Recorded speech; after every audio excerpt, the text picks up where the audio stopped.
Frankenstein, or The Modern Prometheus by Mary Shelley, narrated by Cheryl Bassett. Contents: Letters 1, 2, 3 and 4, Chapters 1 to 24.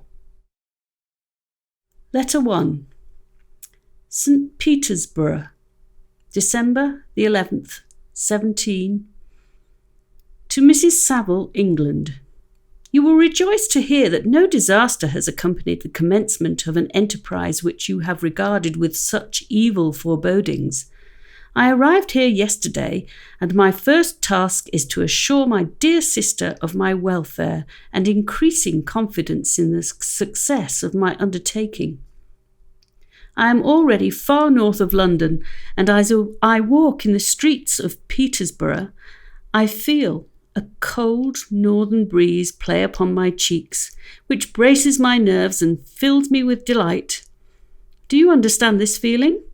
This breeze, which has travelled from the regions towards which I am advancing, gives me a foretaste of those icy climes. Inspirited by this wind of promise, my daydreams become more fervent and vivid. I try in vain to be persuaded that the pole is the seat of frost and desolation. It ever presents itself to my imagination as the region of beauty and delight. There, Margaret, the sun is forever visible, its broad disk just skirting the horizon and diffusing a perpetual splendour. There, for with your leave, my sister, I will put some trust in preceding navigators. There snow and frost are banished, and sailing over a calm sea, we may be wafted to a land surpassing in wonders and in beauty every region hitherto discovered on the habitable globe. Its productions and features may be without example, as the phenomena of the heavenly bodies undoubtedly are in those undiscovered solitudes. What may not be expected in a country of eternal light? I may there discover the wondrous power which attracts the needle, and may regulate 1,000 celestial observations that require only this voyage to render their seeming eccentricity consistent forever. I shall satiate my ardent curiosity with the sight of a part of the world never before visited, and may tread a land never before imprinted by the foot of man. These are my enticements, and they are sufficient to conquer all fear of danger or death, and to induce me to commence this laborious voyage with the joy a child feels when he embarks in a little boat, with his holiday mates, on an expedition of discovery up his native river. But supposing all these conjectures to be false, you cannot contest the inestimable benefit which I shall confer on all mankind to the last generation by discovering a passage near the pole to those countries, to reach which at present so many months are requisite, or by ascertaining the secret of the magnet which, if at all possible, can only be effected by an undertaking such as mine. These reflections have dispelled the agitation with which I began my letter, and I feel my heart glow with an enthusiasm which elevates me to heaven, for nothing contributes so much to tranquillize the mind as a steady purpose, a point on which the soul may fix its intellectual eye. This expedition has been the favourite dream of my early years. I have read with ardour the accounts of the various voyages which have been made in the prospect of arriving at the North Pacific Ocean through the seas which surround the pole. You may remember that a history of all the voyages made for purposes of discovery composed the whole of our good Uncle Thomas's library. My education was neglected, yet I was passionately fond of reading. These volumes were my study day and night, and my familiarity with them increased that regret which I had felt as a child on learning that my father's dying injunction had forbidden my uncle to allow me to embark in a seafaring life. These visions faded when I perused for the first time those poets whose effusions entranced my soul and lifted it to heaven. I also became a poet, and for 1 year lived in a paradise of my own creation. I imagined that I also might obtain a niche in the temple where the names of Homer and Shakespeare are consecrated. You are well acquainted with my failure and how heavily I bore the disappointment. But just at that time I inherited the fortune of my cousin, and my thoughts were turned into the channel of their earlier bent. 6 years have passed since I resolved on my present undertaking. I can even now remember the hour from which I dedicated myself to this great enterprise. I commenced by inuring my body to hardship. I accompanied the whale fishers on several expeditions to the North Sea. I voluntarily endured cold, famine, thirst, and want of sleep. I often worked harder than the common sailors during the day and devoted my nights to the study of mathematics, the theory of medicine, and those branches of physical science from which a naval adventurer might derive the greatest practical advantage. Twice I actually hired myself as an undermate in a Greenland whaler and acquitted myself to admiration. I must own I felt a little proud when my captain offered me the second dignity in the vessel and entreated me to remain with the greatest earnestness, so valuable did he consider my services. And now, dear Margaret, do I not deserve to accomplish some great purpose? My life might have been passed in ease and luxury, but I preferred glory to every enticement that wealth placed in my path. Oh, that some encouraging voice would answer in the affirmative. My courage and my resolution is firm, but my hopes fluctuate, and my spirits are often depressed. I am about to proceed on a long and difficult voyage, the emergencies of which will demand all my fortitude. I am required not only to raise the spirits of others, but sometimes to sustain my own when theirs are failing. This is the most favourable period for travelling in Russia. They fly quickly over the snow in their sledges. The motion is pleasant, and in my opinion far more agreeable than that of an English stagecoach. The cold is not excessive if you are wrapped in furs, a dress which I have already adopted, for there is a great difference between walking the deck and remaining seated motionless for hours when no exercise prevents the blood from actually freezing in your veins. I have no ambition to lose my life on the post road between St. Petersburg and Archangel. I shall depart for the latter town in a fortnight or 3 weeks, and my intention is to hire a ship there, which can easily be done by paying the insurance for the owner and to engage as many sailors as I think necessary among those who are accustomed to the whale fishing. I do not intend to sail until the month of June. And when shall I return? Ah, dear sister, how can I answer this question? If I succeed, many, many months, perhaps years, will pass before you and I may meet. If I fail, you may see me again soon, or never. Farewell, my dear, excellent Margaret. Heaven shower down blessings on you and save me, that I may again and again testify my gratitude for all your love and kindness. Your affectionate brother, R. Walton.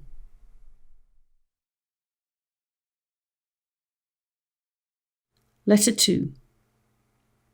Archangel, 28th of March, 17. To Mrs. Saville, England. How slowly the time passes here, encompassed as I am by frost and snow, yet a second step is taken towards my enterprise. I have hired a vessel and am occupied in collecting my sailors. Those whom I have already engaged appear to be men on whom I can depend, and are certainly possessed of dauntless courage. But I have one want which I have never yet been able to satisfy, and the absence of the object of which I now feel as a most severe evil. I have no friend, Margaret. When I am glowing with the enthusiasm of success, there will be none to participate my joy. If I am assailed by disappointment, no one will endeavour to sustain me in dejection. I shall commit my thoughts to paper, it is true, but that is a poor medium for the communication of feeling. I desire the company of a man who could sympathise with me, whose eyes would reply to mine. You may deem me romantic, my dear sister, but I bitterly feel the want of a friend. I have no one near me, gentle yet courageous, possessed of a cultivated as well as of a capacious mind, whose tastes are like my own, to approve or amend my plans. How would such a friend repair the faults of your poor brother? I am too ardent in execution and too impatient of difficulties. But it is a still greater evil to me that I am self-educated. For the first 14 years of my life, I ran wild on a common and read nothing but our Uncle Thomas's books of voyages. At that age I became acquainted with the celebrated poets of our own country, but it was only when it had ceased to be in my power to derive its most important benefits from such a conviction that I perceived the necessity of becoming acquainted with more languages than that of my native country. Now I am 28 and am in reality more illiterate than many schoolboys of 15. It is true that I have thought more and that my daydreams are more extended and magnificent, but they want, as the painters call it, keeping. And I greatly need a friend who would have sense enough not to despise me as a romantic, and affection enough for me to endeavour to regulate my mind. Well, these are useless complaints. I shall certainly find no friend on the wide ocean, nor even here in Archangel, among merchants and seamen. Yet some feelings, unallied to the dross of human nature, beat even in these rugged bosoms. My lieutenant, for instance, is a man of wonderful courage and enterprise. He is madly desirous of glory, or rather, to word my phrase more characteristically, of advancement in his profession. He's an Englishman, and in the midst of national and professional prejudices, unsoftened by cultivation, retains some of the noblest endowments of humanity. I first became acquainted with him on board a whale vessel. Finding that he was unemployed in this city, I easily engaged him to assist in my enterprise. The master is a person of an excellent disposition, and is remarkable in the ship for his gentleness and the mildness of his discipline. This circumstance, added to his well-known integrity and dauntless courage, made me very desirous to engage him. A youth passed in solitude, my best years spent under your gentle and feminine fosterage, has so refined the groundwork of my character that I cannot overcome an intense distaste to the usual brutality exercised on board ship. I have never believed it to be necessary, and when I heard of a mariner equally noted for his kindliness of heart and the respect and obedience paid to him by his crew, I felt myself peculiarly fortunate in being able to secure his services. I heard of him first in rather a romantic manner, from a lady who owes to him the happiness of her life. This, briefly, is his story. Some years ago, he loved a young Russian lady of moderate fortune, and having amassed a considerable sum in prize money, the father of the girl consented to the match. He saw his mistress once before the destined ceremony, but she was bathed in tears and, throwing herself at his feet, entreated him to spare her, confessing at the same time that she loved another, but that he was poor and that her father would never consent to the union. My generous friend reassured the suppliant, and on being informed of the name of her lover, instantly abandoned his pursuit. He had already bought a farm with his money, on which he had designed to pass the remainder of his life, but he bestowed the whole on his rival, together with the remains of his prize money to purchase stock, and then himself solicited the young woman's father to consent to her marriage with her lover. But the old man decidedly refused, thinking himself bound in honour to my friend, who, when he found the father inexorable, quitted his country, nor returned until he heard that his former mistress was married according to her inclinations. What a noble fellow, you will exclaim. He is so, but then he is wholly uneducated. He is as silent as a Turk, and a kind of ignorant carelessness attends him, which, while it renders his conduct the more astonishing, detracts from the interest and sympathy which otherwise he would command. Yet do not suppose, because I complain a little, or because I can conceive a consolation for my toils which I may never know, that I am wavering in my resolutions. Those are as fixed as fate, and my voyage is only now delayed until the weather shall permit my embarkation. The winter has been dreadfully severe, but the spring promises well, and it is considered as a remarkably early season, so that perhaps I may sail sooner than I expected. I shall do nothing rashly.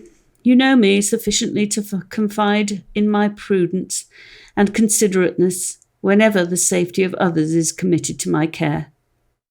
I cannot describe to you my sensations on the near prospect of my undertaking.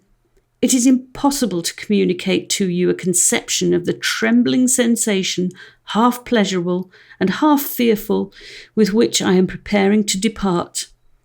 I am going to unexplored regions, to the land of mist and snow, but I shall kill no albatross. Therefore, do not be alarmed for my safety, or if I should come back to you as worn and woeful as the ancient mariner.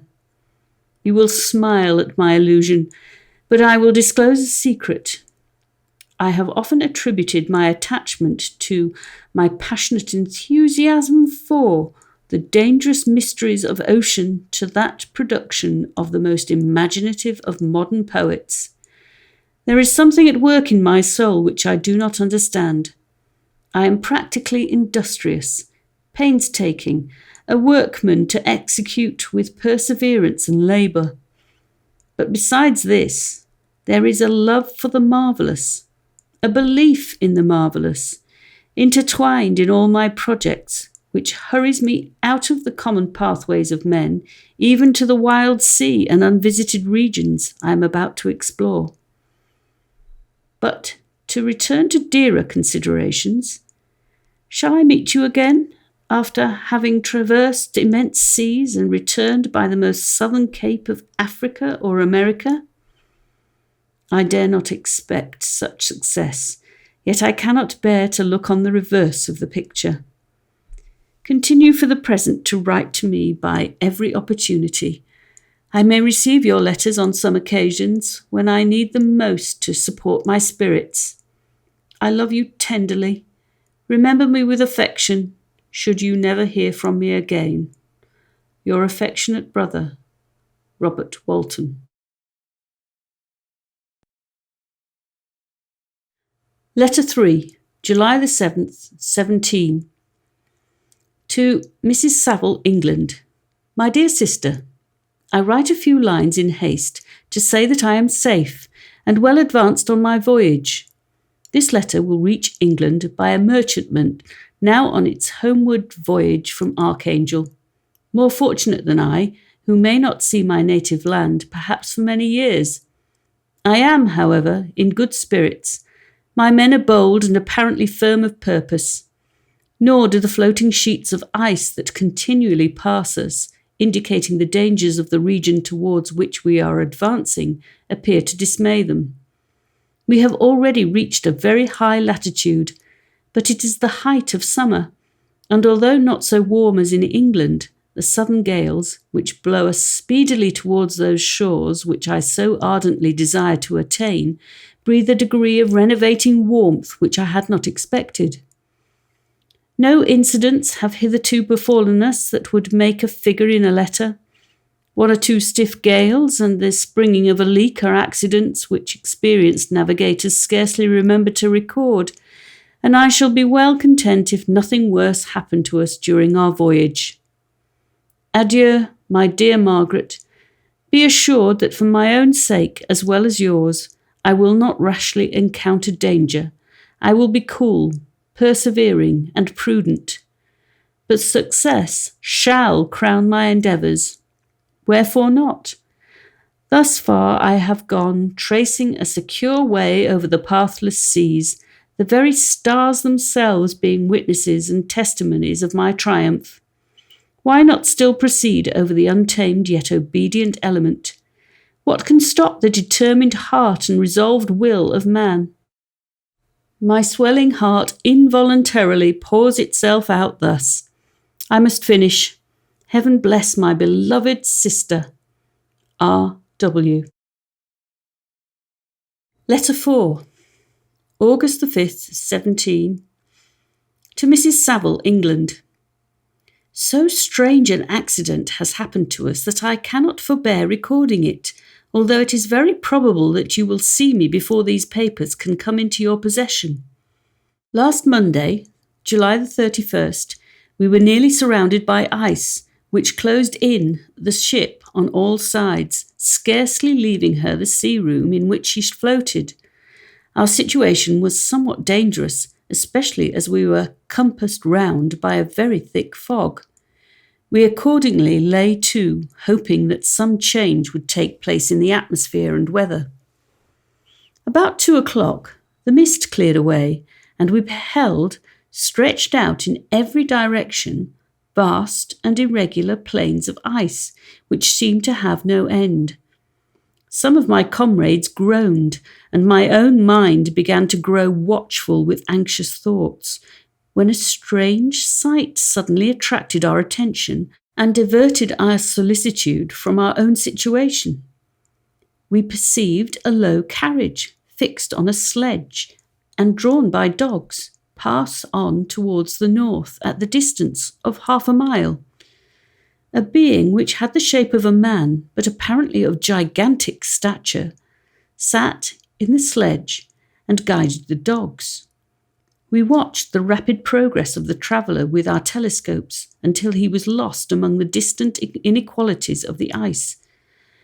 This appearance excited our unqualified wonder.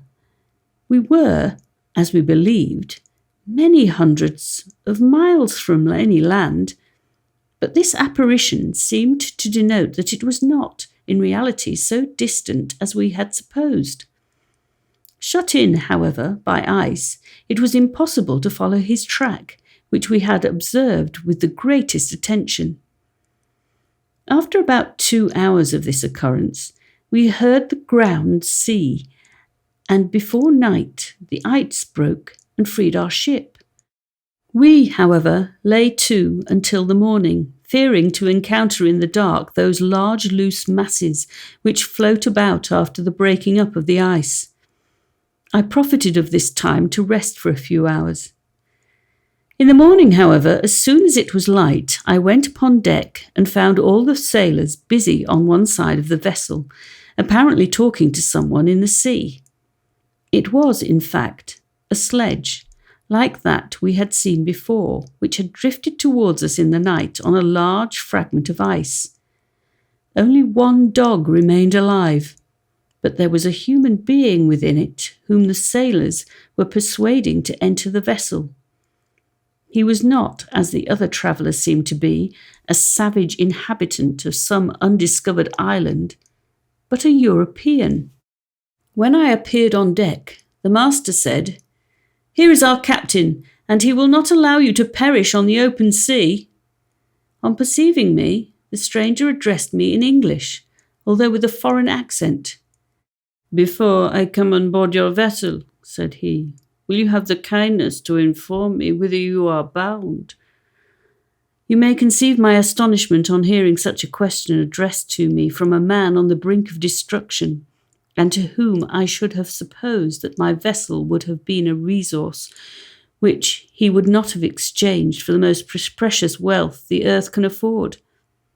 I replied, however, that we were on a voyage of discovery towards the North Pole. Upon hearing this, he appeared satisfied and consented to come on board. Good God, Margaret, if you had seen the man who thus capitulated for his safety, your surprise would have been boundless. His limbs were nearly frozen and his body dreadfully emaciated by fatigue and suffering. I never saw a man in so wretched a condition. We attempted to carry him into the cabin, but as soon as he had quitted the fresh air, he fainted. We accordingly brought him back to the deck and restored him to animation by rubbing him with brandy and forcing him to swallow a small quantity. As soon as he showed signs of life, we wrapped him up in blankets and placed him near the chimney of the kitchen stove. By slow degrees he recovered and ate a little soup, which restored him wonderfully. 2 days passed in this manner before he was able to speak, and I often feared that his sufferings had deprived him of understanding. When he had in some measure recovered, I removed him to my own cabin, attended on him as much as my duty could permit. I never saw a more interesting creature. His eyes have generally an expression of wildness and even madness, but there are moments when, if anyone performs an act of kindness towards him, or does him any the most trifling service, his whole countenance is lighted up, as it were, with a beam of benevolence and sweetness that I never saw equalled. But he is generally melancholy and despairing, and sometimes he gnashes his teeth as if impatient of the weight of woes that oppresses him. When my guest was a little recovered, I had great trouble to keep off the men, who wished to ask him 1,000 questions, but I would not allow him to be tormented by their idle curiosity, in a state of body and mind whose restoration evidently depended upon entire repose. Once, however, the lieutenant asked why he had come so far upon the ice in so strange a vehicle. His countenance instantly assumed an aspect of the deepest gloom, and we replied, "To seek one who fled from me." "And did the man whom you pursued travel in the same fashion?" "Yes." "Then I fancy we have seen him, for the day before we picked you up, we saw some dogs drawing a sledge, with a man in it, across the ice." This aroused the stranger's attention, and he asked a multitude of questions concerning the route which the demon, as he called him, had pursued. Soon after, when he was alone with me, he said, "I have doubtless excited your curiosity, as well as that of these good people, but you are too considerate to make these inquiries. Certainly it would indeed be very impertinent and inhuman in me to trouble you with any inquisitiveness of mine. And yet you rescued me from a strange and perilous situation. You have benevolently restored me to life." Soon after this he inquired if I thought that the breaking up of the ice had destroyed the other sledge. I replied that I could not answer with any degree of certainty, for the ice had not broken until near midnight, and the traveller might have arrived at a place of safety before that time. But of this I could not judge. From this time a new spirit of life animated the decaying frame of the stranger. He manifested the greatest eagerness to be upon deck to watch for the sledge which had before appeared. But I have persuaded him to remain in the cabin, for he is far too weak to sustain the rawness of the atmosphere. I have promised that someone should watch for him and give him instant notice if any new object should appear in sight. Such is my journal of what relates to this strange occurrence up to the present day. The stranger was gradually improved in health, but is very silent and appears uneasy when anyone except myself enters his cabin. Yet his manners are so conciliating and gentle that the sailors are all interested in him, although they have had very little communication with him. For my own part, I begin to love him as a brother, and his constant and deep grief fills me with sympathy and compassion. He must have been a noble creature in his better days, being even now in wreck so attractive and amiable. I said in one of my letters, my dear Margaret, that I should find no friend on the wide ocean, yet I have found a man who, before his spirit had been broken by misery, I should have been very happy to have possessed as the brother of my heart. I shall continue my journal concerning the stranger at intervals, should I have any fresh incidents to record. August the 13th, 17. My affection for my guest increases every day. He excites at once my admiration and my pity to an astonishing degree. How can I see so noble a creature destroyed by misery without feeling the most poignant grief?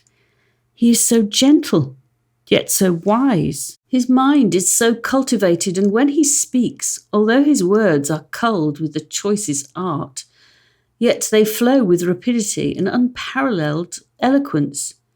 He is now much recovered from his illness, and is continually on the deck, apparently watching for the sledge that preceded his own. Yet, although unhappy, he is not so utterly occupied by his own misery but that he interests himself deeply in the project of others. He has frequently conversed with me on mine, which I have communicated to him without disguise. He entered attentively into all my arguments in favour of my eventual success, and into every detail of the measures I had taken to secure it.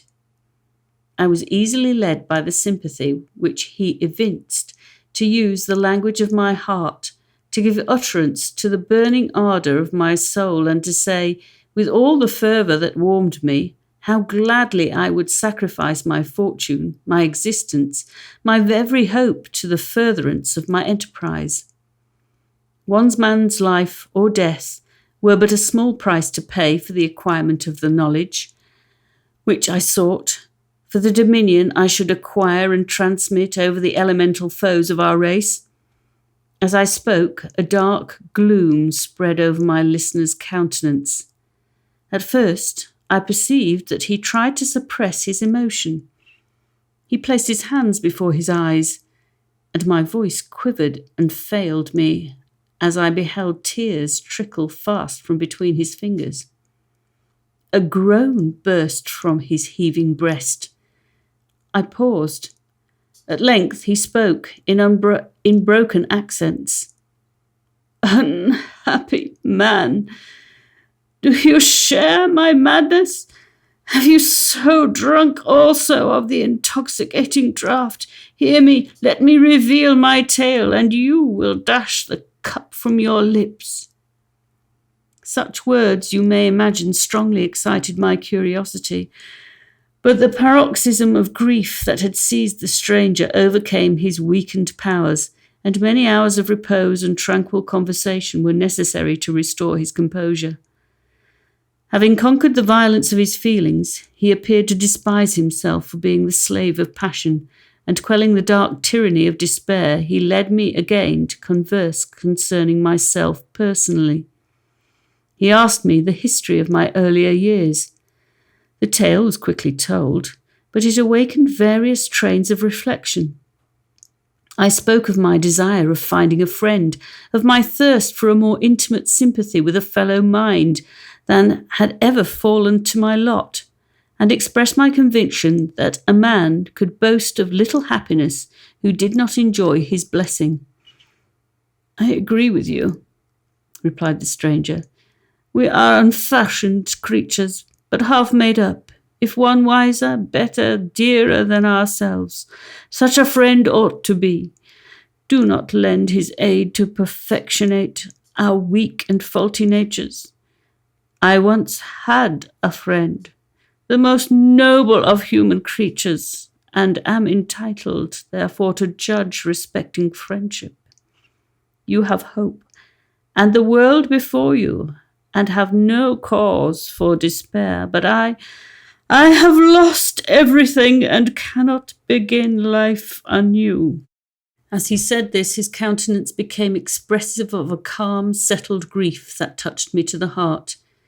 But he was silent and presently retired to his cabin. Even broken in spirit as he is, no one can feel more deeply than he does the beauties of nature. The starry sky, the sea, and every sight afforded by these wonderful regions seems still to have the power of elevating his soul from earth. Such a man has a double existence. He may suffer misery and be overwhelmed by disappointments, yet when he has retired into himself, he will be like a celestial spirit that has a halo around him, within whose circle no grief or folly ventures. Will you smile at the enthusiasm I express concerning this divine wanderer? You would not if you saw him. You have been tutored and refined by books and retirement from the world, and you are therefore somewhat fastidious. But this only renders you the more fit to appreciate the extraordinary merits of this wonderful man.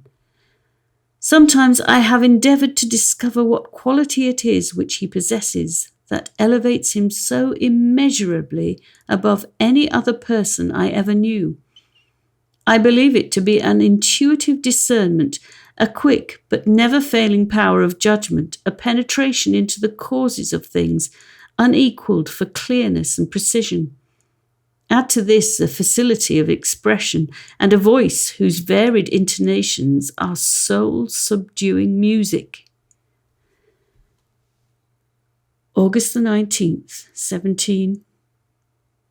Yesterday, the stranger said to me, "You may easily perceive, Captain Walton, that I have suffered great and unparalleled misfortunes. I had determined at one time that the memory of these evils should die with me, but you have won me to alter my determination. You seek for knowledge and wisdom, as I once did, and I ardently hope that the gratification of your wishes may not be a serpent to sting you as mine has been.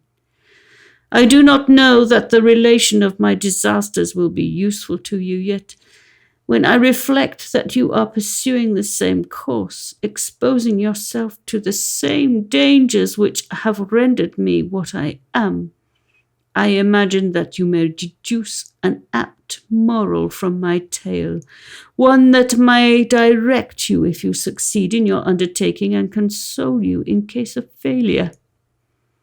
Prepare to hear of occurrences which are usually deemed marvellous.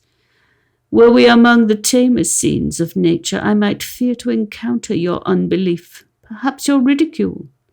But many things will appear possible in these wild and mysterious regions, which would provoke the laughter of those unacquainted with the ever-varied powers of nature. Nor can I doubt but that my tale conveys in its series internal evidence of the truth of the events of which it is composed.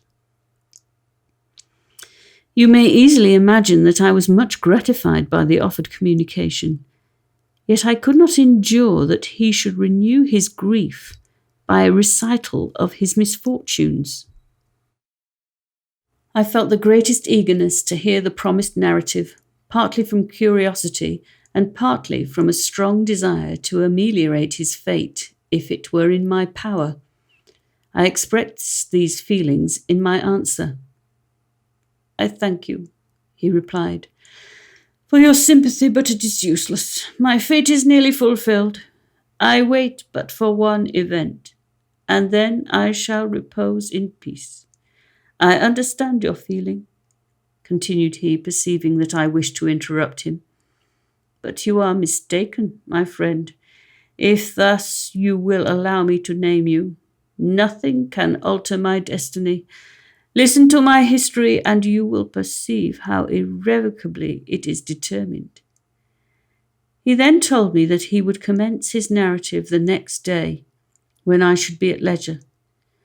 This promise drew from me the warmest thanks. I have resolved every night, where I am not imperatively occupied by my duties, to record as nearly as possible in his own words what he has related during the day. If I should be engaged, I will at least make notes. This manuscript will doubtless afford you the greatest pleasure, but to me, who know him, and who hear it from his own lips, with what interest and sympathy shall I read it in some future day? Even now, as I commence my task, His full-toned voice swells in my ears, his lustrous eyes dwell on me with all their melancholy sweetness. I see his thin hand raised in animation, while the lineaments of his face are irradiated by the soul within. Strange and harrowing must be his story. Frightful the storm which embraced the gallant vessel on its course and wrecked it thus.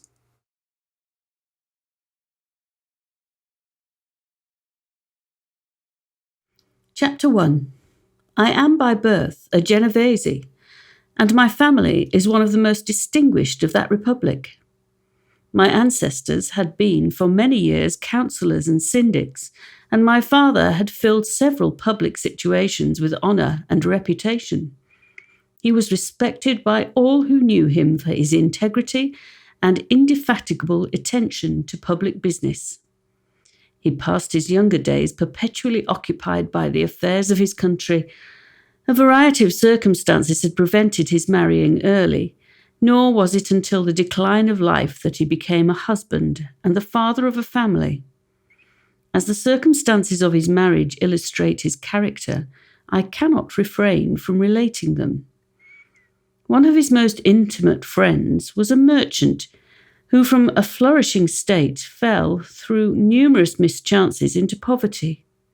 This man, whose name was Beaufort, was of a proud and unbending disposition, and could not bear to live in poverty and oblivion in the same country where he had formerly been distinguished for his rank and magnificence. Having paid his debts, therefore, in the most honourable manner, he retreated with his daughter to the town of Lucerne, where he lived unknown and in wretchedness. My father loved Beaufort with the truest friendship, and was deeply grieved by his retreat in these unfortunate circumstances. He bitterly deplored the false pride which led his friend to a conduct so little worthy of the affection that united them. He lost no time in endeavouring to seek him out, with the hope of persuading him to begin the world again through his credit and assistance. Beaufort had taken effectual measures to conceal himself, and it was 10 months before my father discovered his abode. Overjoyed at this discovery, he hastened to the house, which was situated in a mean street near the Reuss. But when he entered, misery and despair alone welcomed him. Beaufort had saved but a very small sum of money from the wreck of his fortunes, and it was sufficient to provide him with sustenance for some months, and in the meantime he hoped to procure some respectable employment in a merchant's house. The interval was, consequently, spent in inaction. His grief only became more deep and rankling when he had leisure for reflection, and at length it took so fast hold of his mind that at the end of 3 months he lay on a bed of sickness, incapable of any exertion. His daughter attended him with the greatest tenderness, but she saw with despair that their little fund was rapidly decreasing, and that there was no other prospect of support. But Caroline Beaufort possessed a mind of an uncommon mould, and her courage rose to support her in her adversity.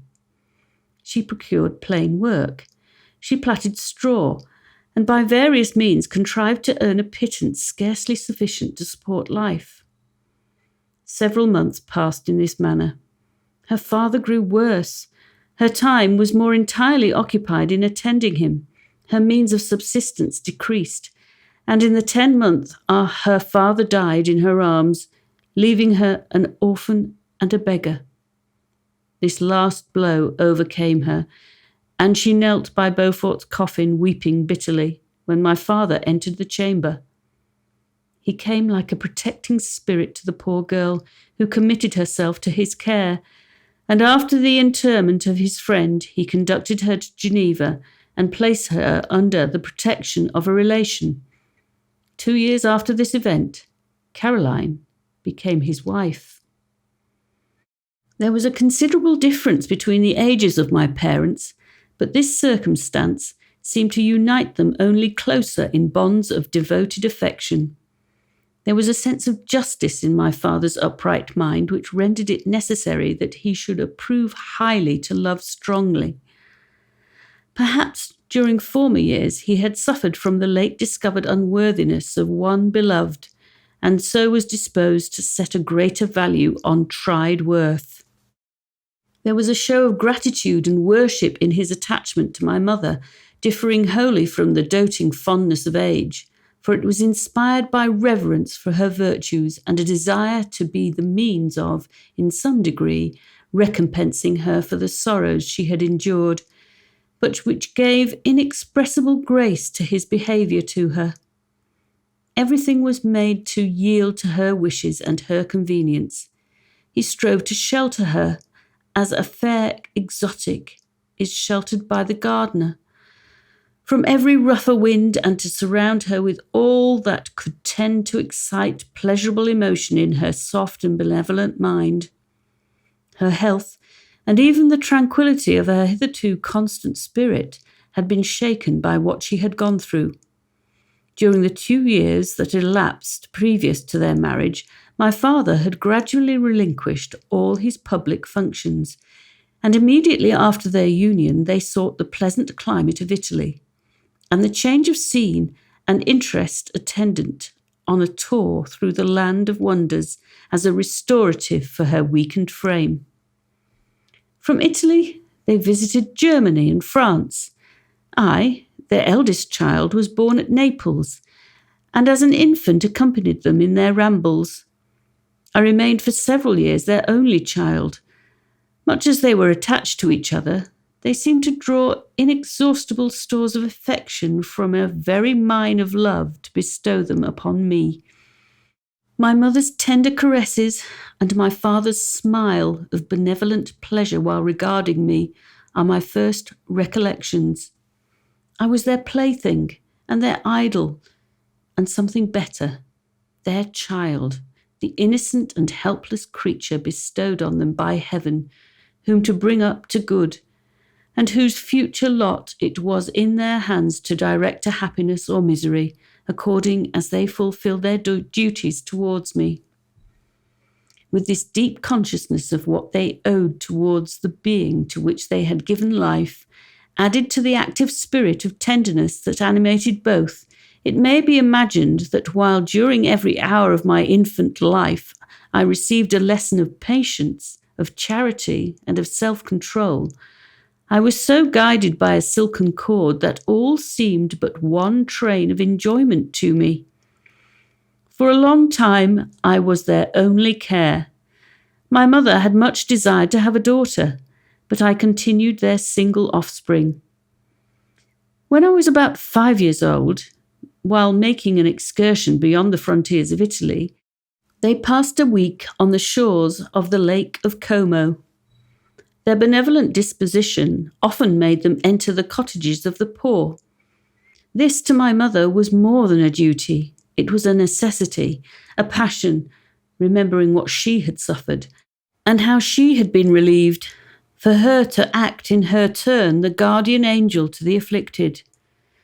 During one of their walks, a poor cot in the foldings of a vale attracted their notice as being singularly disconsolate, while the number of half-clothed children gathered about it spoke of penury in its worst shape.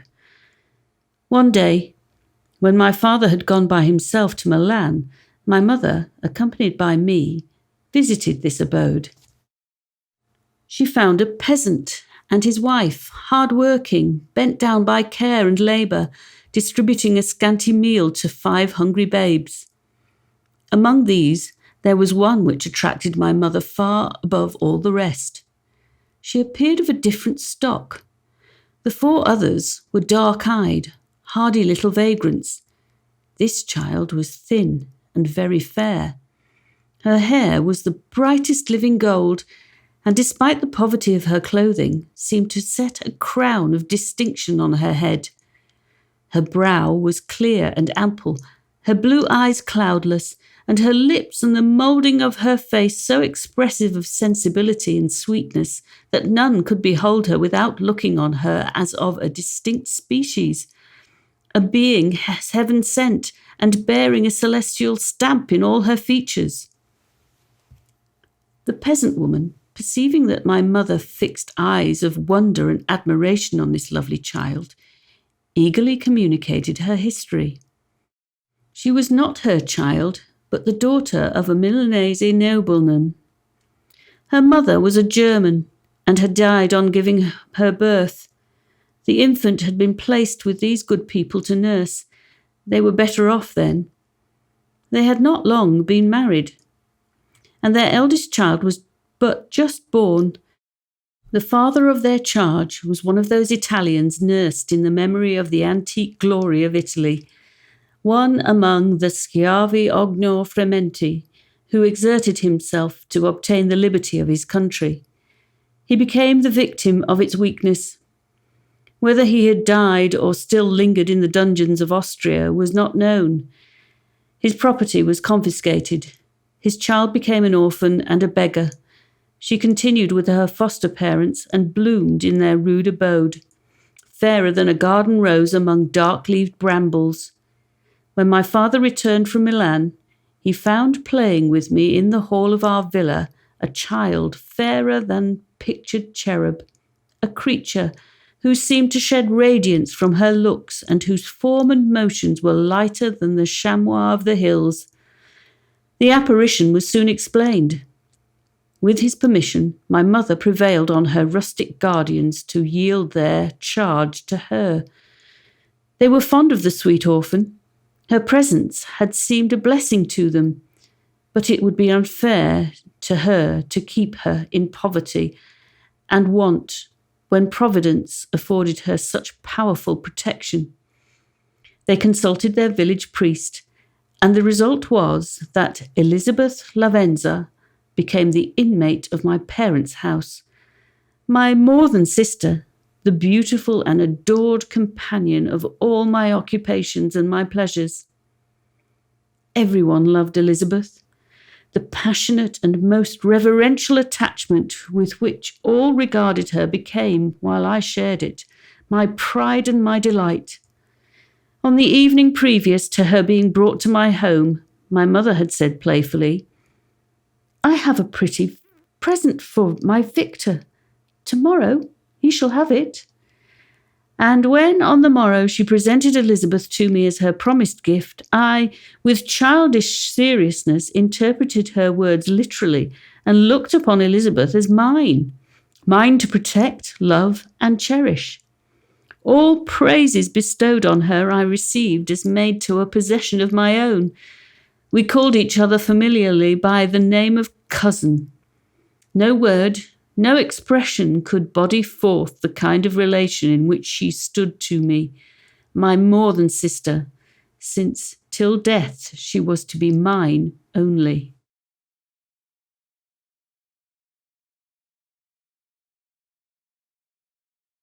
Chapter 2. We were brought up together. There was not quite a year difference in our ages. I need not say that we were strangers to any species of disunion or dispute. Harmony was the soul of our companionship, and the diversity and contrast which subsisted in our characters drew us nearer together. Elizabeth was of a calmer and more concentrated disposition, but with all my ardour I was capable of a more intense application and was more deeply smitten with the thirst for knowledge. She busied herself with following the aerial creations of the poets, and in the majestic and wondrous scenes which surrounded our Swiss home, the sublime shapes of the mountains, the changes of the seasons, tempest and calm, the silence of winter, and the life and turbulence of our alpine summers. She found ample scope for admiration and delight, while my companion contemplated with a serious and satisfied spirit the magnificent appearance of things. I delighted in investigating their causes. The world was to me a secret which I desired to divine. Curiosity, earnest research to learn the hidden laws of nature, gladness akin to rapture as they were unfolded to me, are amongst the earliest sensations I can remember. On the birth of a second son, my junior by 7 years, My parents gave up entirely their wandering life and fixed themselves in their native country. We possessed a house in Geneva and a campagne on Belle-Rive, the eastern shore of the lake, at the distance of rather more than a league from the city. We resided principally in the latter, and the lives of my parents were passed in considerable seclusion. It was my temper to avoid a crowd and to attach myself fervently to a few. I was indifferent, therefore, to my schoolfellows in general, but I united myself in the bonds of the closest friendship to one among them. Henry Clerville was the son of a merchant of Geneva. He was a boy of singular talent and fancy. He loved enterprise, hardship, and even danger for its own sake. He was deeply read in books of chivalry and romance. He composed heroic songs and began to write many a tale of enchantment and knightly adventure. He tried to make us act plays and to enter into masquerades in which the characters were drawn from the heroes of Roncesvalles, of the Round Table of King Arthur, and the chivalrous train who shed their blood to redeem the Holy Sepulchre from the hands of the infidels. No human being could have passed a happier childhood than myself. My parents were possessed by the very spirit of kindness and indulgence. We felt that they were not the tyrants to rule our lot according to their caprice, but the agents and creators of all the many delights which we enjoyed. When I mingled with other families, I distinctly discerned how peculiarly fortunate my lot was, and gratitude assisted the development of filial love. My temper was sometimes violent, and my passions vehement, but by some law in my temperature they were turned not towards childish pursuits, but to an eager desire to learn, and not to learn all things indiscriminately. I confess that neither the structure of languages, nor the code of governments, nor the politics of various states possessed attractions for me. It was the secrets of heaven and earth that I desired to learn, and whether it was the outward substance of things, or the inner spirit of nature and the mysterious soul of man that occupied me, still my inquiries were directed to the metaphysical, or, in its highest sense, the physical secrets of the world. Meanwhile, Clerville occupied himself, so to speak, with the moral relations of things. The busy stage of life, the virtues of heroes, and the actions of men were his theme, and his hope and his dream was to become one among those whose names are recorded in story as the gallant and adventurous benefactors of our species. The saintly soul of Elizabeth shone like a shrine-dedicated lamp in our peaceful home. Her sympathy was ours, her smile, her soft voice, the sweet glance of her celestial eyes were ever there to bless and animate us. She was the living spirit of love to soften and attract. I might have become sullen in my study, rough through the ardour of my nature, but that she was there to subdue me to a semblance of her own gentleness. And Clerville, could aught ill entrench on the noble spirit of Clerville? Yet he might not have been so perfectly humane, so thoughtful in his generosity, so full of kindness and tenderness amidst his passion for the adventurous exploit, had she not unfolded to him the real loveliness of beneficence, and made the doing good the end and aim of his soaring ambition. I feel exquisite pleasure in dwelling on the recollections of childhood, before misfortune had tainted my mind and changed its bright visions of extensive usefulness into gloomy and narrow reflections upon self.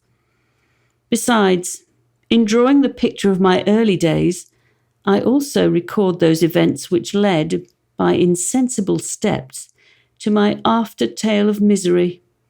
For when I would account to myself for the birth of that passion which afterwards ruled my destiny, I find it arise like a mountain river from ignoble and almost forgotten sources.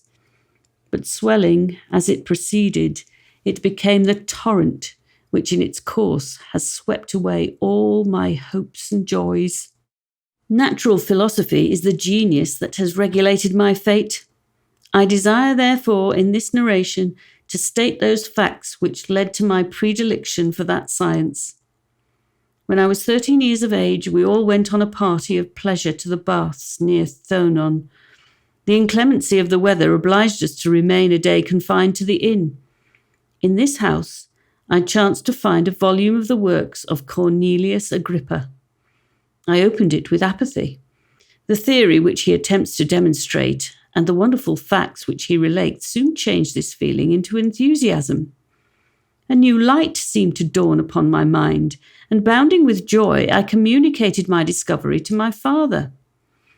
My father looked carelessly at the title page of my book and said, "Ah, Cornelius Agrippa, my dear Victor, do not waste your time upon this. It is sad trash." If, instead of this remark, my father had taken the pains to explain to me that the principles of Agrippa had been entirely exploded, and that a modern system of science had been introduced which possessed much greater powers than the ancient, because the powers of the latter were chimerical, while those of the former were real and practical. Under such circumstances, I should certainly have thrown Agrippa aside and have contented my imagination, warmed as it was, by returning with greater ardour to my former studies. It is even possible that the train of my ideas would never have received the fatal impulse that led to my ruin. But the cursory glance my father had taken of my volume by no means assured me that he was acquainted with its contents, and I continued to read with the greatest avidity. When I returned home from my first care was to procure the whole works of this author, and afterwards of Paracelsus and Albertus Magnus. I read and studied the wild fancies of these writers with delight. They appeared to me treasures known to few besides myself. I have described myself as always having been imbued with a fervent longing to penetrate the secrets of nature. In spite of the intense labour and wonderful discoveries of modern philosophers, I always came from my studies discontented and unsatisfied. Sir Isaac Newton is said to have avowed that he felt like a child picking up shells beside the great and unexplored ocean of truth. Those of his successors in each branch of natural philosophy with whom I was acquainted appeared even to my boy's apprehensions as tyros engaged in the same pursuit. The untaught peasant beheld the elements around him and was acquainted with their practical uses. The most learned philosopher knew little more. He had partially unveiled the face of nature, and her immortal lineaments were still a wonder and a mystery. He might dissect, anatomize, and give names, but not to speak of a final cause. Causes in their secondary and tertiary grades were utterly unknown to him. I had gazed upon the fortifications and impediments that seemed to keep human beings from entering the citadel of nature, and rashly and ignorantly I had repined. But here were books, and here were men who had penetrated deeper and knew more. I took their word for all they averred, and I became their disciple. It may appear strange that such should arise in the 18th century, but while I followed the routine of education in the schools of Geneva, I was, to a great degree, self-taught with regard to my favourite studies. My father was not scientific, and I was left to struggle with a child's blindness, added to a student's thirst for knowledge. Under the guidance of my new preceptors, I entered with the greatest diligence into the search of the philosopher's stone and the elixir of life, but the latter soon obtained my undivided attention. Wealth was an inferior object, but what glory would attend the discovery if I could banish disease from the human frame and render man invulnerable to any but a violent death? Nor were these my only visions. The raising of ghosts or devils was a promise liberally accorded by my favourite authors, the fulfilment of which I most eagerly sought, and if my incantations were always unsuccessful, I attributed the failure rather to my own inexperience and mistake than to a want of skill or fidelity in my instructors.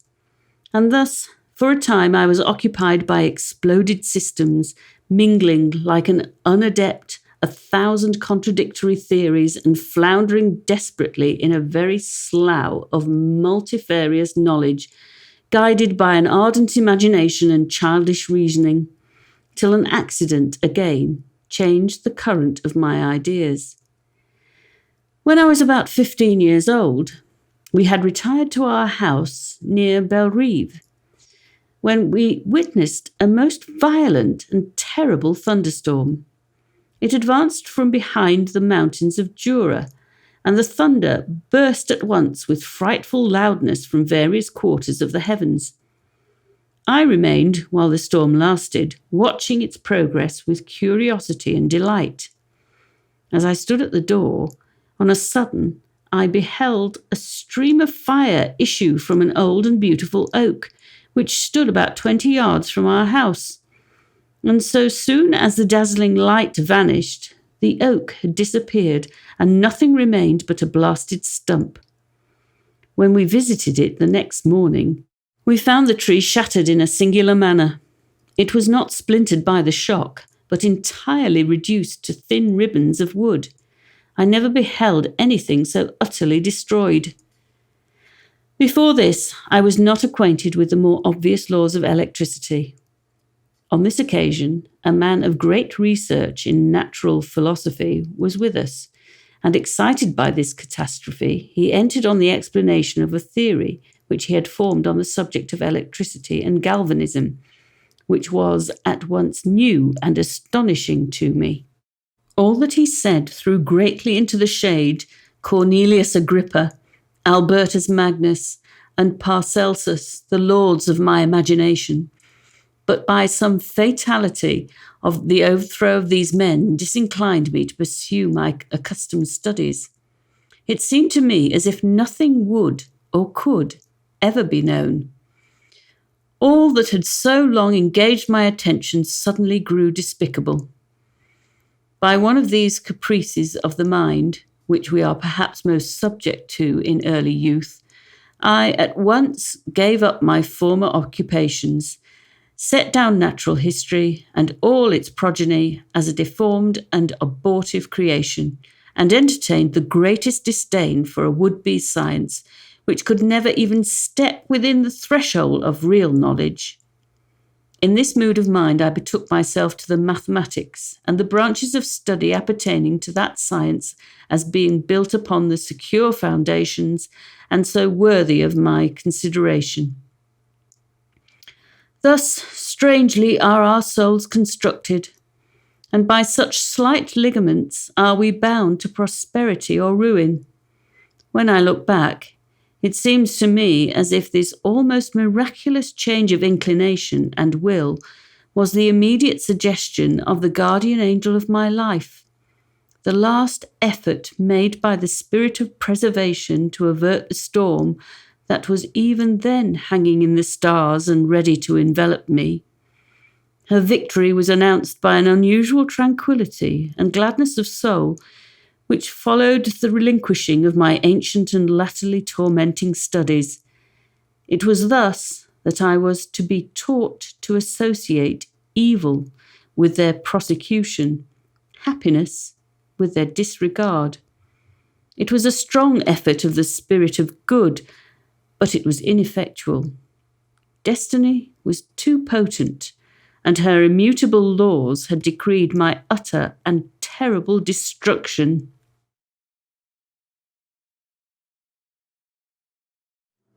Chapter 3. When I had attained the age of 17, my parents resolved that I should become a student at the University of Ingolstadt. I had hitherto attended the schools of Geneva, but my father thought it necessary for the completion of my education that I should be made acquainted with other customs than those of my native country. My departure was therefore fixed at an early date, but before the day resolved upon could arrive, the first misfortune of my life occurred. an omen, as it were, of my future misery. Elizabeth had caught the scarlet fever. Her illness was severe and she was in the greatest danger.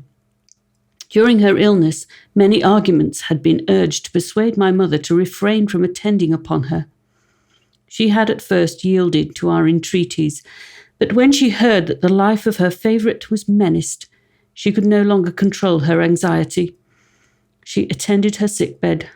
Her watchful attentions triumphed over the malignity of the distemper. Elizabeth was saved, but the consequences of this imprudence were fatal to her preserver. On the third day, my mother sickened. Her fever was accompanied by the most alarming symptoms, and the looks of her medical attendants prognosticated the worst event. On her deathbed, the fortitude and benignity of this best of women did not desert her. She joined the hands of Elizabeth and myself. "My children," she said, "my firmest hopes of future happiness were placed on the prospect of your union. This expectation will now be the consolation of your father. Elizabeth, my love, you must supply my place to my younger children. Alas, I regret that I am taken from you, and happy and beloved as I have been, is it not hard to quit you all? But these are not thoughts befitting me. I will endeavour to resign myself cheerfully to death, and will indulge a hope of meeting you in another world." She died calmly, and her countenance expressed affection even in death. I need not describe the feelings of those whose dearest ties are rent by that most irreparable evil. The void that presents itself to the soul, and the despair that is exhibited on the countenance. It is so long before the mind can persuade itself that she whom we saw every day, and whose very existence appeared a part of our own, can have departed forever, that the brightness of a beloved eye can have been extinguished, and the sound of a voice so familiar and dear to the ear can be hushed, never more to be heard. These are the reflections of the first days. But when the lapse of time proves the reality of the evil, then the actual bitterness of grief commences. Yet from whom has not that rude hand rent away some dear connection? And why should I describe a sorrow which all have felt and must feel?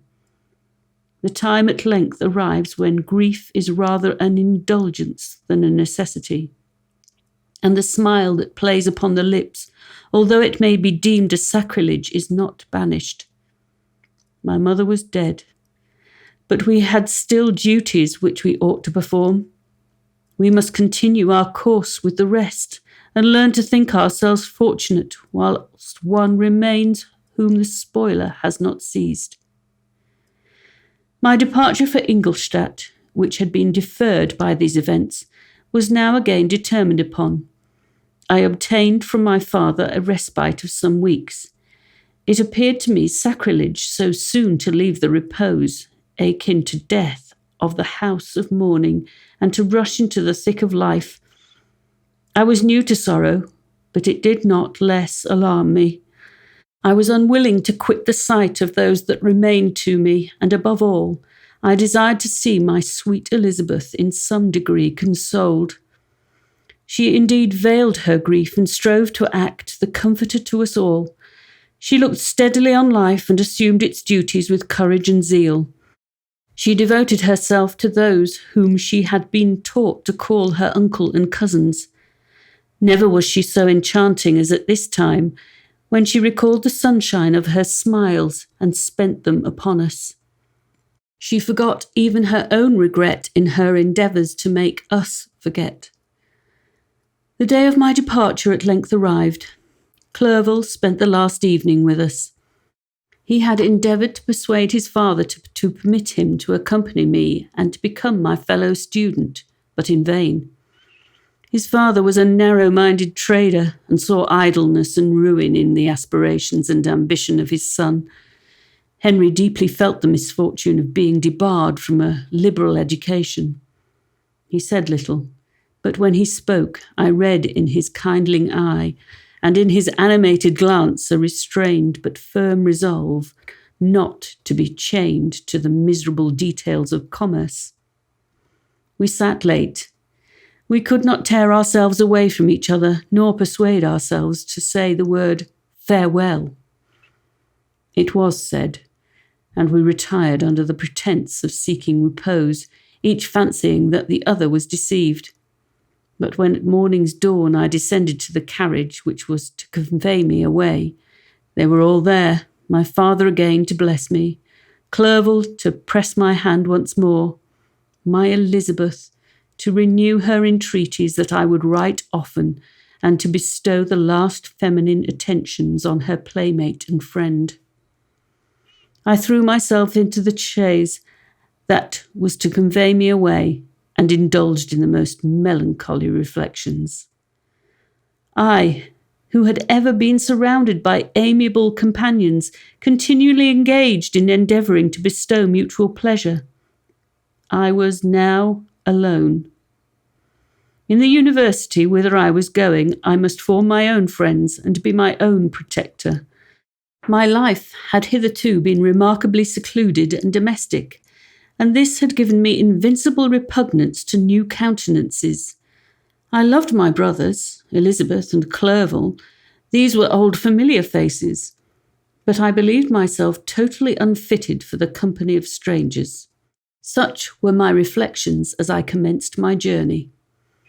But as I proceeded, my spirits and hopes rose. I ardently desired the acquisition of knowledge. I had often, when at home, thought it hard to remain during my youth cooped up in one place, and had longed to enter the world and take my station among other human beings. Now my desires were complied with, and it would, indeed, have been folly to repent. I had sufficient leisure for these and many other reflections during my journey to Ingolstadt, which was long and fatiguing. At length, the high white steeple of the town met my eyes. I alighted and was conducted to my solitary apartment to spend the evening as I pleased. The next morning, I delivered my letters of introduction and paid a visit to some of the principal professors. Chance, or rather the evil influence, the angel of destruction which asserted omnipotent sway over me from the moment I turned my reluctant steps from my father's door, led me first to M. Krempe, Professor of Natural Philosophy. He was an uncouth man, but deeply imbued in the secrets of his science. He asked me several questions concerning my progress in the different branches of science appertaining to natural philosophy. I replied carelessly and partly in contempt, mentioned the names of my alchemists as the principal authors I had studied. The professor stared. "Have you," he said, "really spent your time in studying such nonsense?" I replied in the affirmative. "Every minute," continued M. Krempe with warmth. "Every instant that you have wasted on those books is utterly and entirely lost. You have burned your memory with exploded systems and useless names. Good God, in what desert land have you lived, where no one was kind enough to inform you that these fancies which you have so greedily imbibed are 1,000 years old and as musty as they are ancient? I little expected in this enlightened and scientific age to find a disciple of Albertus Magnus and Paracelsus. My dear sir, you must begin your studies entirely anew." So saying, he stepped aside and wrote down a list of several books treating of natural philosophy which he desired me to procure, and dismissed me after mentioning that in the beginning of the following week he intended to commence a course of lectures upon natural philosophy in its general relations, and that M. Waldman, a fellow professor, would lecture upon chemistry the alternate days that he omitted. I returned home not disappointed, for I have said that I had long considered those authors useless whom the professor reprobated. but I returned not at all the more inclined to recur to these studies in any shape. M. Kremp was a little squat man with a gruff voice and a repulsive countenance. The teacher, therefore, did not prepossess me in favour of his pursuits. In rather a too philosophical and connected a strain, perhaps, I have given an account of the conclusions I had come to concerning them in my early years. As a child, I had not been content with the results promised by the modern professors of natural science. With a confusion of ideas only to be accounted for by my extreme youth and my want of a guide on such matters, I had retrod the steps of knowledge along the paths of time and exchanged the discoveries of recent inquirers for the dreams of forgotten alchemists. Besides, I had a contempt for the uses of modern natural philosophy. It was very different when the masters of the science sought immortality and power. Such views, although futile, were grand. But now the scene was changed. The ambition of the inquirers seemed to limit itself in the annihilation of those visions on which my interest in science was chiefly founded. I was required to exchange chimeras of boundless grandeur for realities of little worth.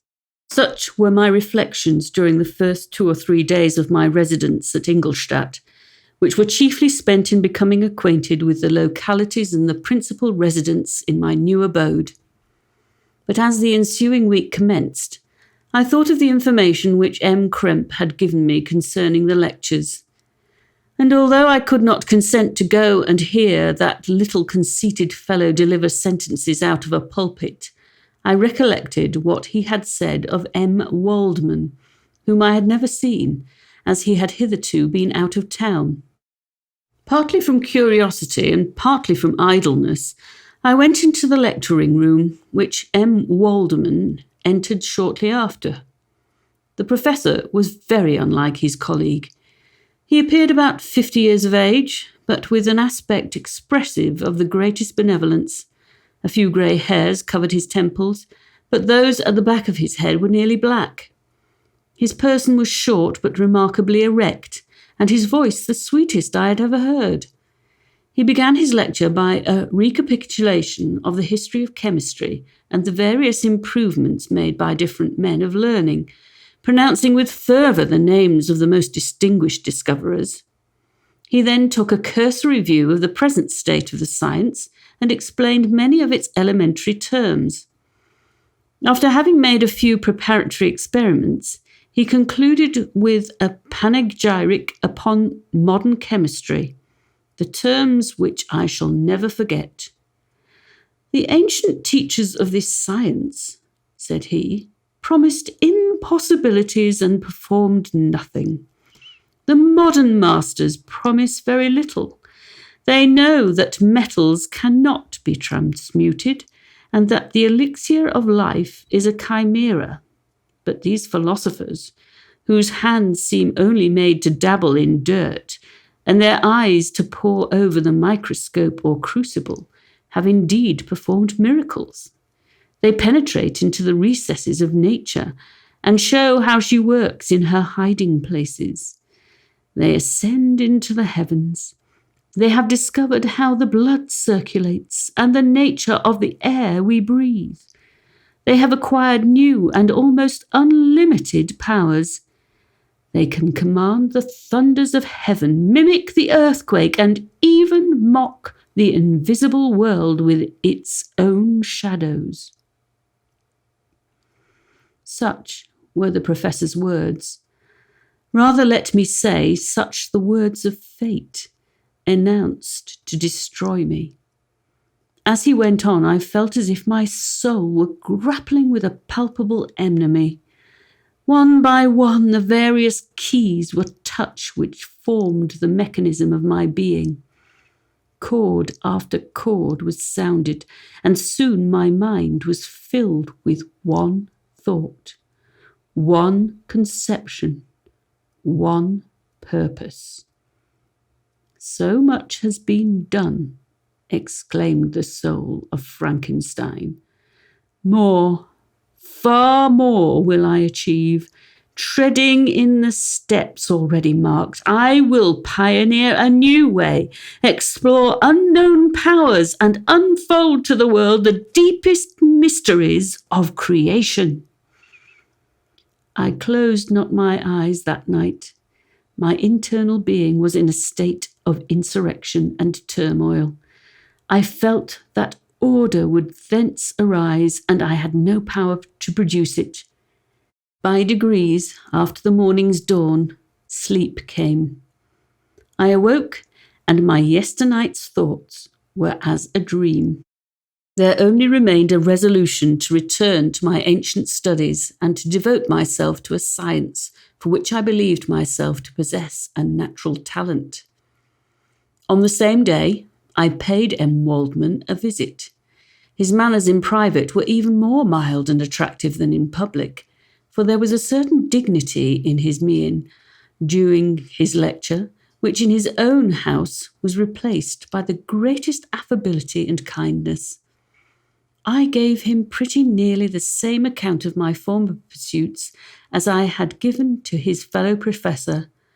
He heard with attention the little narration concerning my studies, and smiled at the names of Cornelius Agrippa and Paracelsus, but without the contempt that M. Krempe had exhibited. He said that these were men to whose indefatigable zeal modern philosophers were indebted for most of the foundations of their knowledge. They had left to us as an easier task to give new names and arrange in connected classifications the facts which they, in a great degree, had been the instruments of bringing to light. The labours of men of genius, however erroneously directed, scarcely ever fail in ultimately turning to the solid advantage of mankind. I listened to his statement, which was delivered without any presumption or affectation, and then added that his lecture had removed my prejudices against modern chemists. I expressed myself in measured terms, with the modesty and deference due from a youth to his instructor, without letting escape, inexperience in life would have made me ashamed, any of the enthusiasm which stimulated my intended labours. I requested his advice concerning the books I ought to procure.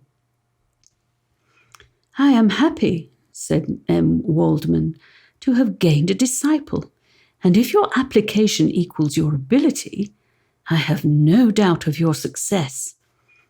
Chemistry is that branch of natural philosophy in which the greatest improvements have been made and may be made. It is on that account that I have made it my peculiar study. But at the same time I have not neglected the other branches of science. A man would make but a sorry chemist if he attended to that department of human knowledge alone.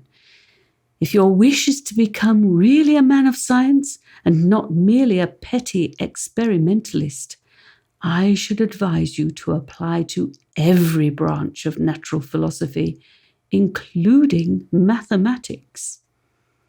He then took me into his laboratory and explained to me the uses of his various machines, instructing me as to what I ought to procure, and promising me the use of his own when I should have advanced far enough in the science not to derange their mechanism.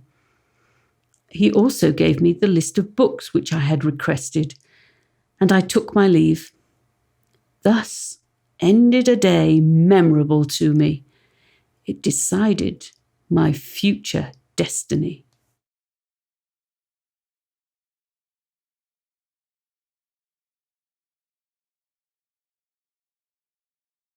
Chapter 4.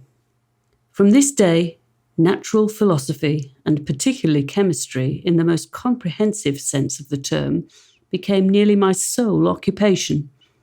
I read with ardour those works so full of genius and discrimination, which modern inquirers have written on these subjects. I attended the lectures and cultivated the acquaintance of the men of science of the university, and I found even in M. Krempe a great deal of sound sense and real information, combined, it is true, with a repulsive physiognomy and manners but not on that account the less valuable. In M. Waldman, I found a true friend. His gentleness was never tinged by dogmatism, and his instructions were given with an air of frankness and good nature that banished every idea of pedantry. In 1,000 ways, he smoothed for me the path of knowledge and made the most abstruse inquiries clear and facile to my apprehension. My application was at first fluctuating and uncertain. It gained strength as I proceeded, and soon became so ardent and eager that the stars often disappeared in the light of morning whilst I was yet engaged in my laboratory. As I applied so closely, it may be easily conceived that my progress was rapid. My ardour was indeed the astonishment of the students, and my proficiency that of the masters. Professor Kremp often asked me, with a sly smile, how Cornelius Agrippa went on, whilst M. Waldman expressed the most heartfelt exultation in my progress. 2 years passed in this manner, during which I paid no visit to Geneva, but was engaged heart and soul in the pursuit of some discoveries which I hoped to make. None but those who have experienced them can conceive of the enticements of science. In other studies you go as far as others have gone before you, and there is nothing more to know. But in a scientific pursuit there is continual food for discovery and wonder. A mind of moderate capacity, which closely pursues one study, must infallibly arrive at great proficiency in that study, and I, who continually sought the attainment of one object of pursuit, and was solely wrapped up in this, improved so rapidly that at the end of 2 years I made some discoveries in the improvement of some chemical instruments, which procured me great esteem and admiration at the university. When I had arrived at this point, and had become as well acquainted with the theory and practice of natural philosophy as depended on the lessons of any of the professors at Ingolstadt, my residence there being no longer conducive to my improvements, I thought of returning to my friends and my native town, when an incident happened that protracted my stay. One of the phenomena which had peculiarly attracted my attention was the structure of the human frame, and indeed any animal endued with life, whence I often asked myself, did the principle of life proceed? It was a bold question, and one which has ever been considered as a mystery. Yet with how many things are we upon the brink of becoming acquainted, if cowardice or carelessness did not restrain our inquiries? I revolved these circumstances in my mind and determined thenceforth to apply myself more particularly to those branches of natural philosophy which relate to physiology. Unless I had been animated by an almost supernatural enthusiasm, my application to this study would have been irksome and most intolerable. To examine the causes of life, we must first have recourse to death. I became acquainted with the science of anatomy, but this was not sufficient. I must also observe the natural decay and corruption of the human body. In my education, my father had taken the greatest precautions that my mind should be impressed with no supernatural horrors. I do not ever remember to have trembled at a tale of superstition, or to have feared the apparition of a spirit. Darkness had no effect upon my fancy, and a churchyard was to me merely the receptacle of bodies deprived of life, which, from being the seat of beauty and strength, had become food for the worm. Now I was led to examine the cause and progress of this decay, and forced to spend days and nights in vaults and charnel houses. My attention was fixed upon every object, the most insupportable to the delicacy of the human feelings. I saw how the fine form of a man was degraded and wasted. I beheld the corruption of death succeed to the blooming cheek of life. I saw how the worm inherited the wonders of the eye and brain. I paused, examining and analysing all the minutiae of causation as exemplified in the change from life to death, and death to life, until from the midst of this darkness a sudden light broke in upon me. A light so brilliant and wondrous, yet so simple, that while I became dizzy with the immensity of the prospect which illustrated it, I was surprised that among so many men of genius who had directed their inquiries towards the same science, that I alone should be reserved to discover so astonishing a secret. Remember, I am not recording the vision of a madman. The sun does not more certainly shine in the heavens than that which I now affirm is true. Some miracle might have produced it, yet the stages of the discovery were distinct and probable. After days and nights of incredible labour and fatigue, I succeeded in discovering the cause of generation and life. Nay, more, I became myself capable of bestowing animation upon lifeless matter. The astonishment which I had at first experienced on this discovery soon gave place to delight and rapture. After so much time spent in painful labour, to arrive at once at the summit of my desires was the most gratifying consummation of my toils.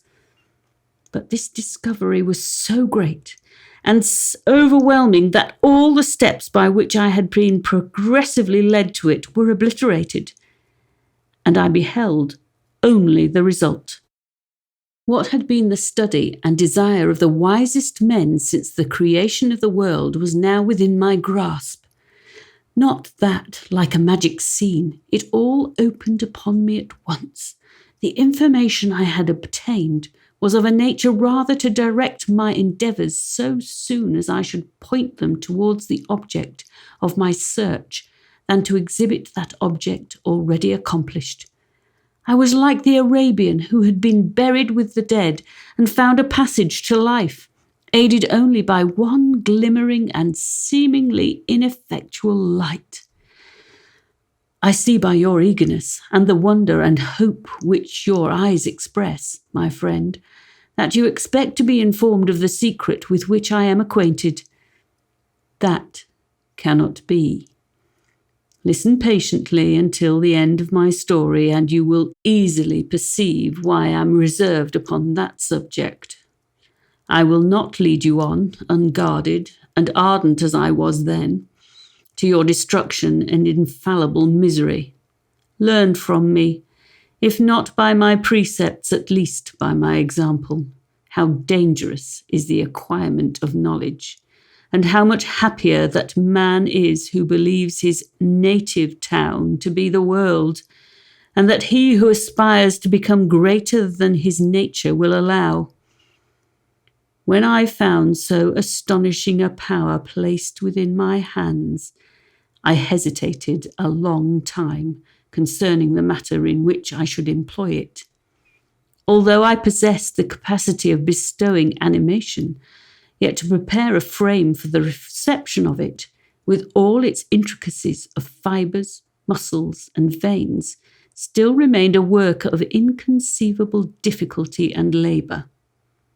I doubted at first whether I should attempt the creation of a being like myself, or one of simpler organisation, but my imagination was too much exalted by my first success to permit me to doubt of my ability to give life to an animal as complex and wonderful as man. The materials at present within my command hardly appeared adequate to so arduous an undertaking, but I doubted not that I should ultimately succeed. I prepared myself for a multiple of reverses. My operations might be incessantly baffled, and at last my work be imperfect. Yet, when I considered the improvement which every day takes place in science and mechanics, I was encouraged to hope my present attempts would at least lay the foundations of future success. Nor could I consider the magnitude and complexity of my plan as any argument of its impracticability. It was with these feelings that I began the creation of a human being. As the minuteness of the parts formed a great hindrance to my speed, I resolved, contrary to my first intention, to make the being of a gigantic stature. That is to say, about 8 feet in height and proportionably large. After having formed this determination and having spent some months in successfully collecting and arranging my materials, I began. No one can conceive the variety of feelings which bore me onwards like a hurricane in the first enthusiasm of success. Life and death appeared to me ideal bounds which I should first break through and pour a torrent of light into our dark world. A new species would bless me as its creator and source. Many happy and excellent natures would owe their being to me. No father could claim the gratitude of his child so completely as I should deserve theirs. Pursuing these reflections, I thought that if I could bestow an animation upon lifeless matter, I might in process of time, although I now found it impossible, renew life where death had apparently devoted the body to corruption. These thoughts supported my spirits, while I pursued my undertaking with unremitting ardour. My cheek had grown pale with study, and my person had become emaciated with confinement. Sometimes, on the very brink of certainty, I failed. Yet still I clung to the hope which the next day or the next hour might realise. One secret which I alone possessed was the hope to which I had dedicated myself. And the moon gazed on my midnight labours, while with unrelaxed and breathless eagerness I pursued nature to her hiding places. Who shall conceive the horrors of my secret toil as I dabbled among the unhallowed damps of the grave, or tortured the living animal to animate the lifeless clay? My limbs now tremble, and my eyes swim with remembrance. But then a resistless and almost frantic impulse urged me forward. I seemed to have lost all soul or sensation but for this one pursuit. It was indeed but a passing trance, that only made me feel with renewed acuteness so soon as, the natural stimulus ceasing to operate, I had returned to my old habits. I collected bones from charnel houses and disturbed with profane fingers the tremendous secrets of the human frame. In a solitary chamber, or rather cell, at the top of the house, and separated from all the other apartments by a gallery and staircase, I kept my workshop of filthy creation. My eyeballs were starting from their sockets in attending to the details of my employment. The dissecting room and the slaughterhouse furnished many of my materials, and often did my human nature turn with loathing from my occupation, whilst, still urged on by an eagerness which perpetually increased, I brought my work near to a conclusion. The summer months passed while I was thus engaged, heart and soul, in one pursuit. It was a most beautiful season. Never did the fields bestow a more plentiful harvest, or the vines yield a more luxuriant vintage. But my eyes were insensible to the charms of nature. The same feelings which made me neglect the scenes around me caused me also to forget those friends who were so many miles absent, and whom I had not seen for so long a time. I knew my silence disquieted them, and I well remember the words of my father. I know that while you are pleased with yourself, you will think of us with affection, and we shall hear regularly from you.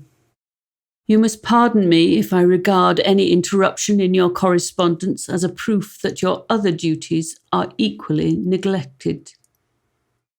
I knew well, therefore, what would be my father's feelings, but I could not tear my thoughts from my employment, loathsome in itself, but which had taken an irresistible hold of my imagination. I wished, as it were, to procrastinate all that related to my feelings of affection until the great object which swallowed up every habit of my nature should be completed. I then thought that my father would be unjust if he ascribed my neglect to vice or faultiness on my part, but I am now convinced that he was justified in conceiving that I should not be altogether free from blame. A human being in perfection ought always to preserve a calm and peaceful mind, and never to allow passion or a transitory desire to disturb his tranquillity. I do not think that the pursuit of knowledge is an exception to this rule. If the study to which you apply yourself has a tendency to weaken your affections, and to destroy your taste for those simple pleasures in which no alloy can possibly mix, then that study is certainly unlawful. That is to say, not befitting the human mind. If this rule were always observed, if no man allowed any pursuit whatsoever to interfere with the tranquillity of his domestic affections, Greece had not been enslaved. Caesar would have spared his country. America would have been discovered more gradually, and the empires of Mexico and Peru had not been destroyed. But I forget that I am moralizing in the most interesting part of my tale, and your looks remind me to proceed. My father made no reproach in his letters, and only took notice of my silence by inquiring into my occupations more particularly than before. Winter, spring, and summer passed away during my labours, but I did not watch the blossom or the expanding leaves, sights which before always yield me supreme delight. So deeply was I engrossed in my occupation. The leaves of that year had withered before my work drew near to a close, and now every day showed me more plainly how well I had succeeded. But my enthusiasm was checked by my anxiety, and I appeared rather like one doomed by slavery to toil in the mines, or any other unwholesome trade than an artist occupied by his favourite employment. Every night I was oppressed by a slow fever, and I became nervous to a most painful degree. The fall of a leaf startled me, and I shunned my fellow creatures as if I had been guilty of a crime. Sometimes I grew alarmed at the wreck I perceived that I had become. The energy of my purpose alone sustained me. My labours would soon end, and I believed that exercise and amusement would then drive away incipient disease, and I promised myself both of these when my creation should be complete.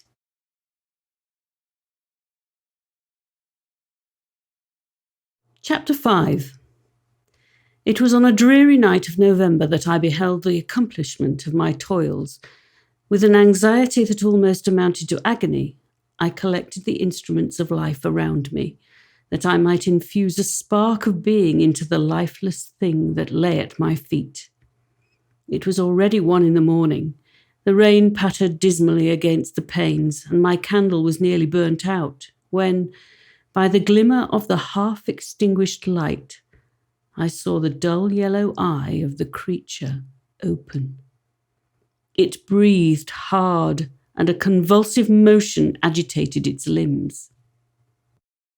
How can I describe my emotions at this catastrophe, or how delineate the wretch whom with such infinite pains and care I had endeavoured to form? His limbs were in proportion, and I had selected his features as beautiful. Beautiful! Great God! His yellow skin scarcely covered the work of muscles and arteries beneath. His hair was of a lustrous black and flowing, his teeth of a pearly whiteness, but these luxuriances only formed a more horrid contrast with his watery eyes, that seemed almost of the same colour as the dun-white sockets in which they were set, his shrivelled complexion and straight black lips. The different accidents of life are not so changeable as the feelings of human nature. I had worked hard for nearly 2 years for the sole purpose of infusing life into an inanimate body. For this, I had deprived myself of rest and health. I had desired it with an ardour that far exceeded moderation, but now that I had finished, the beauty of the dream vanished, and breathless horror and disgust filled my heart. Unable to endure the aspect of the being I had created, I rushed out of the room and continued a long time traversing my bedchamber, unable to compose my mind to sleep. At length, lassitude succeeded to the tumult I had before endured, and I threw myself on the bed in my clothes, endeavouring to seek a few moments of forgetfulness. But it was in vain. I slept, indeed, but I was disturbed by the wildest dreams. I thought I saw Elizabeth, in the bloom of health, walking in the streets of Ingolstadt. Delighted and surprised, I embraced her, but as I imprinted the first kiss on her lips, they became livid with the hue of death. Her features appeared to change, and I thought that I held the corpse of my dead mother in my arms.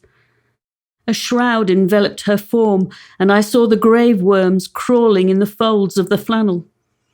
I started from my sleep with horror. A cold dew covered my forehead, my teeth chattered, and every limb became convulsed. When, by the dim and yellow light of the moon, as it forced its way through the window shutters, I beheld the wretch, the miserable monster whom I had created. He held up the curtain of the bed, and his eyes, if eyes they may be called, were fixed on me. His jaws opened, and he muttered some inarticulate sounds, while a grin wrinkled his cheeks. He might have spoken, but I did not hear. One hand was stretched out, seemingly to detain me, but I escaped and rushed downstairs. I took refuge in the courtyard belonging to the house which I inhabited, where I remained during the rest of the night, walking up and down in the greatest agitation, listening attentively, catching and fearing each sound as if it were to announce the approach of the demoniacal corpse to which I had so miserably given life. Oh, no mortal could support the horror of that countenance. A mummy again endued with animation could not be so hideous as that wretch. I had gazed on him while unfinished. He was ugly then, but when those muscles and joints were rendered capable of motion, it became a thing such as even Dante could not have conceived. I passed the night wretchedly. Sometimes my pulse beat so quickly and hardly that I felt the palpitation of every artery. At others I nearly sank to the ground through languor and extreme weakness. Mingled with this horror, I felt the bitterness of disappointment.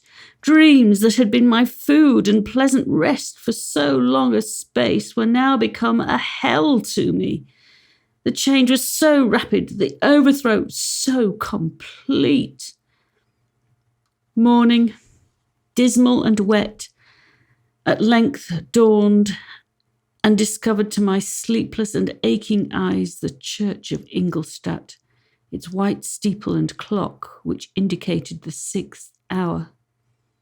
The porter opened the gates of the court, which had that night been my asylum, and I issued into the streets, pacing them with quick steps, as if I sought to avoid the wretch whom I feared every turning of the street would present to my view. I did not dare to return to the apartment which I inhabited, but felt impelled to hurry on, although drenched by the rain which poured from a black and comfortless sky. I continued walking in this manner for some time, endeavouring my bodily exercise to ease the load that weighed upon my mind. I traversed the streets without any clear conception of where I was or what I was doing. My heart palpitated in the sickness of fear, and I hurried on with irregular steps, not daring to look about me. Like one who, on a lonely road, doth walk in fear and dread, and having once turned round, walks on, and turns no more his head, because he knows a frightful fiend doth close behind him tread. Coleridge's Ancient Mariner. Continuing thus, I came at length opposite to the inn at which the various diligences and carriages usually stopped. Here I paused. I knew not why, but I remained some minutes with my eyes fixed on a coach that was coming towards me from the other end of the street. As it drew nearer, I observed that it was the Swiss diligence. It stopped just where I was standing, and on the door being opened, I perceived Henry Clerville, who, on seeing me, instantly sprung out. "My dear Frankenstein," he exclaimed, "how glad I am to see you! How fortunate that you should be here at the very moment of my alighting!" Nothing could equal my delight on seeing Clerville. His presence brought back to my thoughts my father, Elizabeth, and all those scenes of home so dear to my recollection. I grasped his hand and in a moment forgot my horror and misfortune. I felt suddenly, and for the first time during many months, calm and serene joy. I welcomed my friend, therefore, in the most cordial manner, and we walked towards my college. Clerville continued talking for some time about our mutual friends and his own good fortune in being permitted to come to Ingolstadt. "You may easily believe," he said, "how great was the difficulty to persuade my father that all necessary knowledge was not comprised in the noble art of bookkeeping. And indeed, I believe I left him incredulous to the last, for his constant answer to my unwearied entreaties was the same as that of the Dutch schoolmaster in the Vicar of Wakefield. I have 10,000 florins a year without Greek. I eat heartily without Greek." But his affection for me at length overcame his dislike of learning, and he has permitted me to undertake a voyage of discovery to the land of knowledge. "It gives me the greatest delight to see you, but tell me how you left my father, brothers, and Elizabeth." "Very well, and very happy, only a little uneasy that they hear from you so seldom. By the by, I mean to lecture you a little upon their account myself. But my dear Frankenstein," he continued, stopping short and gazing full in my face, "I did not before remark how very ill you appear, so thin and pale. You look as if you had been watching for several nights." "You have guessed right.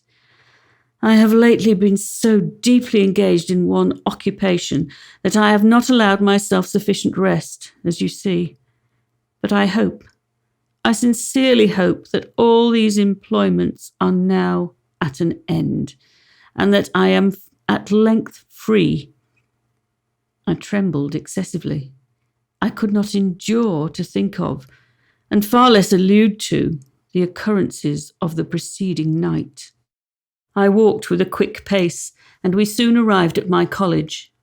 I then reflected, and the thought made me shiver, that the creature whom I had left in my apartment might still be there, alive and walking about.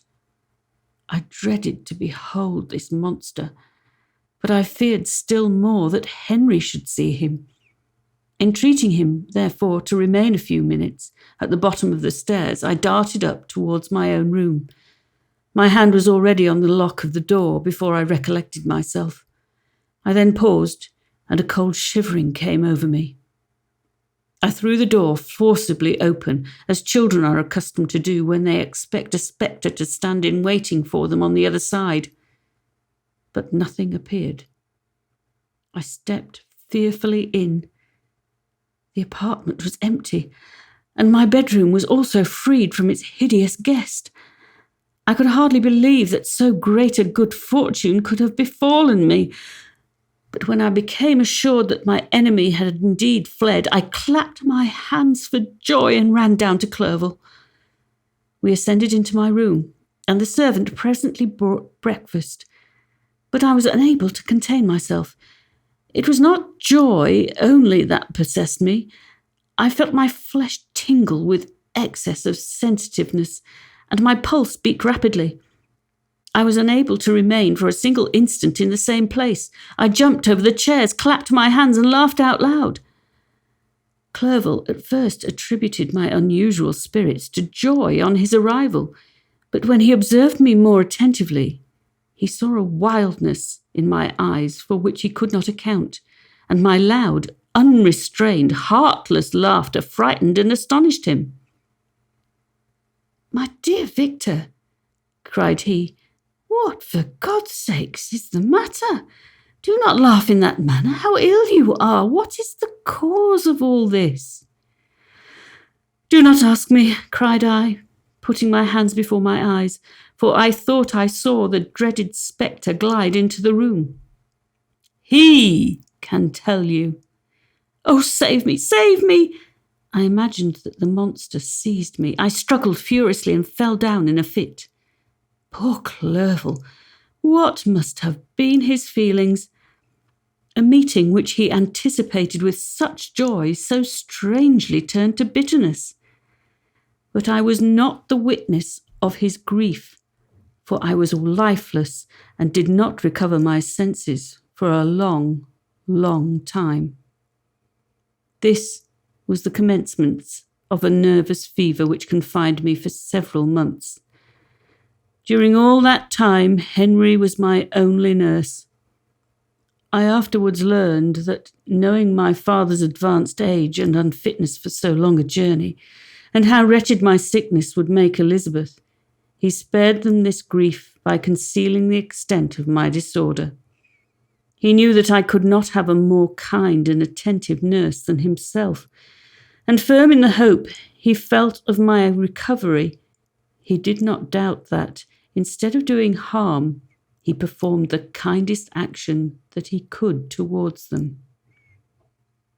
But I was in reality very ill, and surely nothing but the unbounded and unremitting attentions of my friend could have restored me to life. The form of the monster on whom I had bestowed existence was forever before my eyes, and I raved incessantly concerning him. Doubtless my words surprised Henry. He at first believed them to be the wanderings of my disturbed imagination, but the pertinacity with which I continually recurred to the same subject persuaded him that my disorder indeed owed its origin to some uncommon and terrible event. By very slow degrees, and with frequent relapses that alarmed and grieved my friend, I recovered. I remember the first time I became capable of observing outward objects with any kind of pleasure.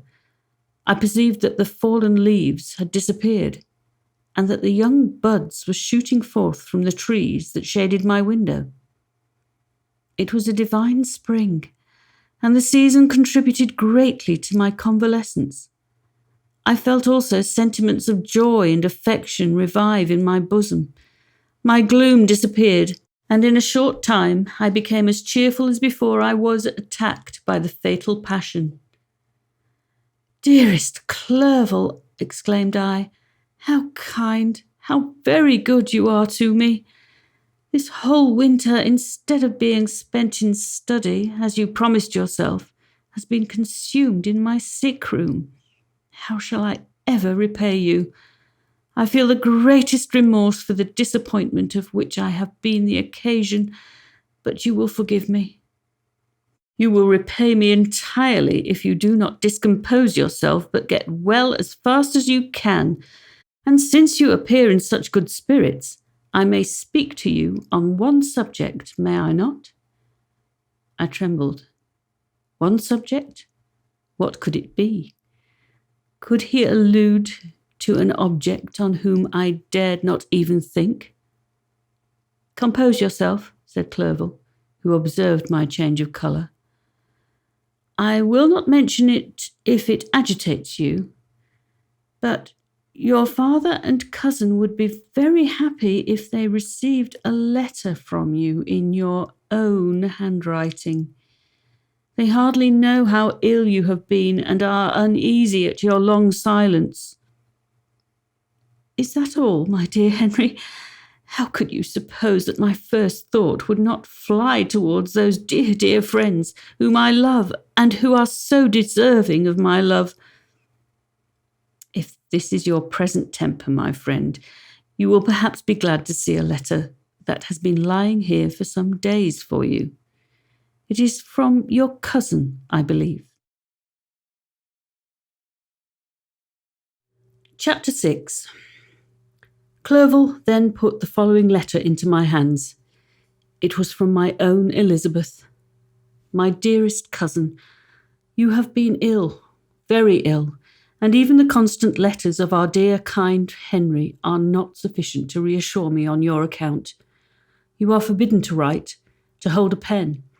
Yet one word from you, dear Victor, is necessary to calm all our apprehensions. For a long time I have thought that each post would bring this line, and my persuasions have restrained my uncle from undertaking a journey to Ingolstadt. I have prevented his encountering the inconveniences and perhaps dangers of so long a journey.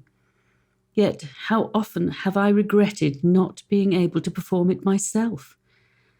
I figure to myself that the task of attending on your sick bed has devolved on some mercenary old nurse who could never guess your wishes nor minister to them with the care and affection of your poor cousin. Yet that is over now. Clerville writes that indeed you are getting better. I eagerly hope that you will confirm this intelligence soon in your own handwriting. Get well, and return to us. You will find a happy, cheerful home and friends who love you dearly. Your father's health is vigorous, and he asks but to see you, but to be assured that you are well, and not a care will ever cloud his benevolent countenance. How pleased you would be to remark the improvement of our Ernest. He is now 16 and full of activity and spirit. He is desirous to be a true Swiss and to enter into foreign service, but we cannot part with him, at least until his elder brother returns to us. My uncle is not pleased with the idea of a military career in a distant country, but Ernest never had your powers of application. He looks upon study as an odious fetter. His time is spent in the open air, climbing the hills or rowing on the lake. I fear that he will become an idler unless we yield the point and permit him to enter on the profession which he has selected. Little alteration, except the growth of our dear children, has taken place since you left us. The blue lake and the snow-clad mountains, they never change. And I think our placid home and our contented hearts are regulated by the same immutable laws. My trifling occupations take up my time and amuse me, and I am rewarded with any exertions by seeing none but happy, kind faces around me. Since you left us, but one change has taken place in our little household. Do you remember on what occasion Justine Moritz entered our family? Probably you do not. I will relate her history, therefore in a few words. Madame Moritz, her mother, was a widow with 4 children, of whom Justine was the third. This girl had always been the favourite of her father, but through a strange perversity, her mother could not endure her, and after the death of M. Moritz, treated her very ill. My aunt observed this, and when Justine was 12 years of age, prevailed on her mother to allow her to live at our house. The republican institutions of our country have produced simpler and happier manners than those which prevail in the great monarchies that surround it.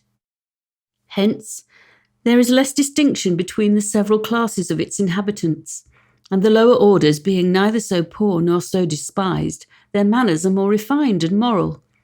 A servant in Geneva does not mean the same thing as a servant in France and England.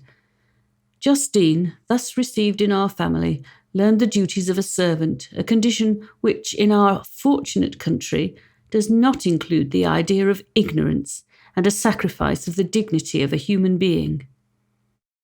Justine, you may remember, was a great favourite of yours, and I recollect you once remarked that if you were in an ill humour, one glance from Justine would dissipate it, for the same reason that Ariosto gives concerning the beauty of Angelica. She looked so frank-hearted and happy. My aunt conceived a great attachment for her, by which she was induced to give her an education superior to that which she had first intended. This benefit was fully repaid. Justine was the most grateful little creature in the world. I do not mean that she made any professions. I never heard one pass her lips, but you could see by her eyes that she almost adored her protectress. Although her disposition was gay and in many respects inconsiderate, yet she paid the greatest attention to every gesture of my aunt. She thought her the model of all excellence and endeavoured to imitate her phraseology and manners, so that even now she often reminds me of her. When my dearest aunt died, everyone was too much occupied in their own grief to notice poor Justine, who had attended her during her illness with the most anxious affection. Poor Justine was very ill, but other trials were reserved for her. One by one, her brothers and sister died, and her mother, with the exception of her neglected daughter, was left childless. The conscience of the woman was troubled. She began to think that the deaths of her favourites was a judgment from heaven to chastise her partiality. She was a Roman Catholic, and I believe her confessor confirmed the idea which she had conceived. Accordingly, a few months after your departure for Ingolstadt, Justine was called home by her repentant mother. Poor girl! She wept when she quitted our house. She was much altered since the death of my aunt. Grief had given softness and a winning mildness to her manners, which had before been remarkable for vivacity. Nor was her residence at her mother's house of a nature to restore her gaiety. The poor woman was very vacillating in her repentance.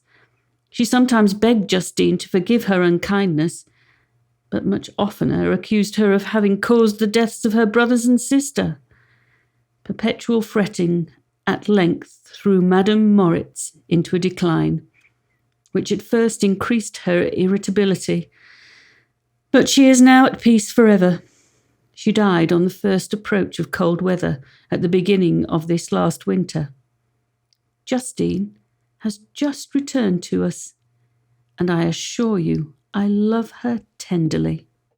She is very clever and gentle and extremely pretty. As I mentioned before, her mien and her expression continually remind me of my dear aunt. I must say also a few words to you, my dear cousin, of little darling William. I wish you could see him. He is very tall of his age, with sweet laughing blue eyes, dark eyelashes and curling hair. When he smiles, 2 little dimples appear on each cheek, which are rosy with health. He has already had 1 or 2 little wives, but Louisa Byron is his favourite, a pretty little girl of 5 years of age. Now, dear Victor, I dare say you wish to be indulged in a little gossip concerning the good people of Geneva. The pretty Miss Mansfield has already received the congratulatory visits on her approaching marriage with a young Englishman, John Melbourne, Esquire. Her ugly sister, Manon, married M. Duvillard, the rich banker, last autumn. Your favourite schoolfellow, Louis Manoir, has suffered several misfortunes since the departure of Clerville from Geneva, but he has already recovered his spirits and is reported to be on the point of marrying a lively, pretty Frenchwoman, Madame Tavernier. She is a widow and much older than Manoir, but she is very much admired and a favourite with everybody. I have written myself into better spirits, dear cousin, but my anxiety returns upon me as I conclude. Write, dear Victor. One line, one word will be a blessing to us. 10,000 thanks to Henry for his kindness, his affection, and his many letters. We are sincerely grateful. Adieu, my cousin. Take care of yourself, and I entreat you, write. Elizabeth Lavenza, Geneva, March 18th, 17. Dear, dear Elizabeth, I exclaimed when I had read her letter. I will write instantly and relieve them from the anxiety they must feel. I wrote, and this exertion greatly fatigued me, but my convalescence had commenced and proceeded regularly. In another fortnight, I was able to leave my chamber. One of my first duties on my recovery was to introduce Clerville to the several professors of the university. In doing this, I underwent a kind of rough usage, ill-befitting the wounds that my mind has sustained. Ever since the fatal night, the end of my labours, and the beginning of my misfortunes, I had conceived a violent antipathy even to the name of natural philosophy. When I was otherwise quite restored to health, the sight of a chemical instrument would renew all the agony of my nervous symptoms. Henry saw this, and had removed all my apparatus from my view. He had also changed my apartment, for he perceived that I had acquired a dislike for the room which had previously been my laboratory. But these cares of Clerville were made of no avail when I visited the professors. M. Waldman inflicted more torture when he praised with kindness and warmth the astonishing progress I had made in the sciences. He soon perceived that I disliked the subject, but not guessing the real cause, he attributed my feelings to modesty and changed the subject from my improvement to the science itself, with a desire, as I evidently saw, of drawing me out. What could I do? He meant to please, and he tormented me.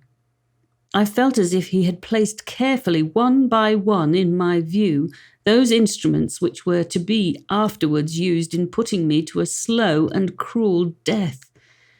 I writhed under his words, yet dared not exhibit the pain I felt. Clerville, whose eyes and feelings were always quick in discerning the sensations of others, declined the subject, alleging in excuse his total ignorance, and the conversation took a more general turn. I thanked my friend from my heart, but I did not speak. I saw plainly that he was surprised, and he never attempted to draw my secret from me. And although I loved him with a mixture of affection and reverence that knew no bounds, yet I could never persuade myself to confide in him that event which was so often present to my recollection, but which I feared the detail to another would only impress more deeply. M. Krempe was not equally docile, and in my condition at that time of almost insupportable sensitiveness, his harsh, blunt encomiums gave me even more pain than the benevolent approbation of M. Waldman. "Damn the fellow," cried he. "Why, M. Clerville, I assure you he has outstripped us all. Ay, stare if you please, but it is nevertheless true. A youngster who, but a few years ago, believed in Cornelius Agrippa as firmly as in the gospel, has now set himself at the head of the university, and if he is not soon pulled down, we shall all be out of countenance. Ay, ay," continued he, observing my face expressive of suffering, "M. Frankenstein is modest, an excellent quality in a young man. Young men should be diffident of themselves, you know, M. Clerville. I was myself when young, but that wears out in a very short time." M. Krempe had now commenced an eulogy on himself, which happily turned the conversation from a subject that was so annoying to me. Clerville had never sympathized in my taste for natural science, and his literary pursuits differed wholly from those which had occupied me. He came to the university with the design of making himself complete master of the Oriental languages, and thus he should open a field for the plan of life he had marked out for himself. Resolved to pursue no inglorious career, he turned his eyes towards the East, as affording scope for his spirit of enterprise. The Persian, Arabic, and Sanskrit languages engaged his attention, and I was easily induced to enter on the same studies. Idleness had ever been irksome to me, and now that I wished to fly from reflection and hated my former studies, I felt great relief in being the fellow pupil with my friend, and found not only instruction but consolation in the works of the Orientalists. I did not, like him, attempt a critical knowledge of their dialects, for I did not contemplate making any other use of them than temporary amusement. I read merely to understand their meaning, and they well repaid my labours. Their melancholy is soothing, and their joy elevating, to a degree I never experienced in studying the authors of any other country. When you read their writings, life appears to consist in a warm sun and a garden of roses, in the smiles and frowns of a fair enemy, and the fire that consumes your own heart. How different from the manly and heroic poetry of Greece and Rome! Summer passed away in these occupations, and my return to Geneva was fixed for the latter end of the autumn. But being delayed by several accidents, winter and snow arrived, the roads were deemed impassable, and my journey was retarded until the ensuing spring. I felt this delay very bitterly, for I longed to see my native town and my beloved friends. My return had only been delayed so long, from an unwillingness to leave Clerville in a strange place, before he had become acquainted with any of its inhabitants. The winter, however, was spent cheerfully, and although the spring was uncommonly late, when it came its beauty compensated for its dilatoriness. The month of May was already commenced, and I expected the letter daily which was to fix the date of my departure, when Henry proposed a pedestrian tour in the environs of Ingolstadt, that I might bid a personal farewell to the country I had so long inhabited. I acceded with pleasure to this proposition. I was fond of exercise, and Clerville had always been my favourite companion in the ramble of this nature that I had taken among the scenes of my native country. We passed a fortnight in these perambulations. My health and spirits had long been restored, and they gained additional strength from the salubrious air I breathed, the natural incidents of our progress, and the conversation of my friend. Study had before secluded me from the intercourse of my fellow creatures and rendered me unsocial, but Clerville called forth the better feelings of my heart. He again taught me to love the aspect of nature and the cheerful faces of children. Excellent friend, how sincerely you did love me, and endeavour to elevate my mind until it was on a level with your own. A selfish pursuit had cramped and narrowed me until your gentleness and affection warmed and opened my senses. I became the same happy creature who, a few years ago, loved and beloved by all, had no sorrow or care. When happy, inanimate nature had the power of bestowing on me the most delightful sensations. A serene sky and verdant fields filled me with ecstasy. The present season was indeed divine. The flowers of spring bloomed in the hedges, while those of summer were already in bud. I was undisturbed by thoughts which during the preceding year had pressed upon me, notwithstanding my endeavours to throw them off with an invincible burden. Henry rejoiced in my gaiety and sincerely sympathised in my feelings. He exerted himself to amuse me, while he expressed the sensations that filled his soul. The resources of his mind on this occasion were truly astonishing. His conversation was full of imagination, and very often, in imitation of the Persian and Arabic writers, he invented tales of wonderful fancy and passion. At other times, he repeated my favourite poems, or drew me out into arguments which he supported with great ingenuity. We returned to our college on a Sunday afternoon. The peasants were dancing, and everyone we met appeared gay and happy. My own spirits were high, and I bounded along with feelings of unbridled joy and hilarity.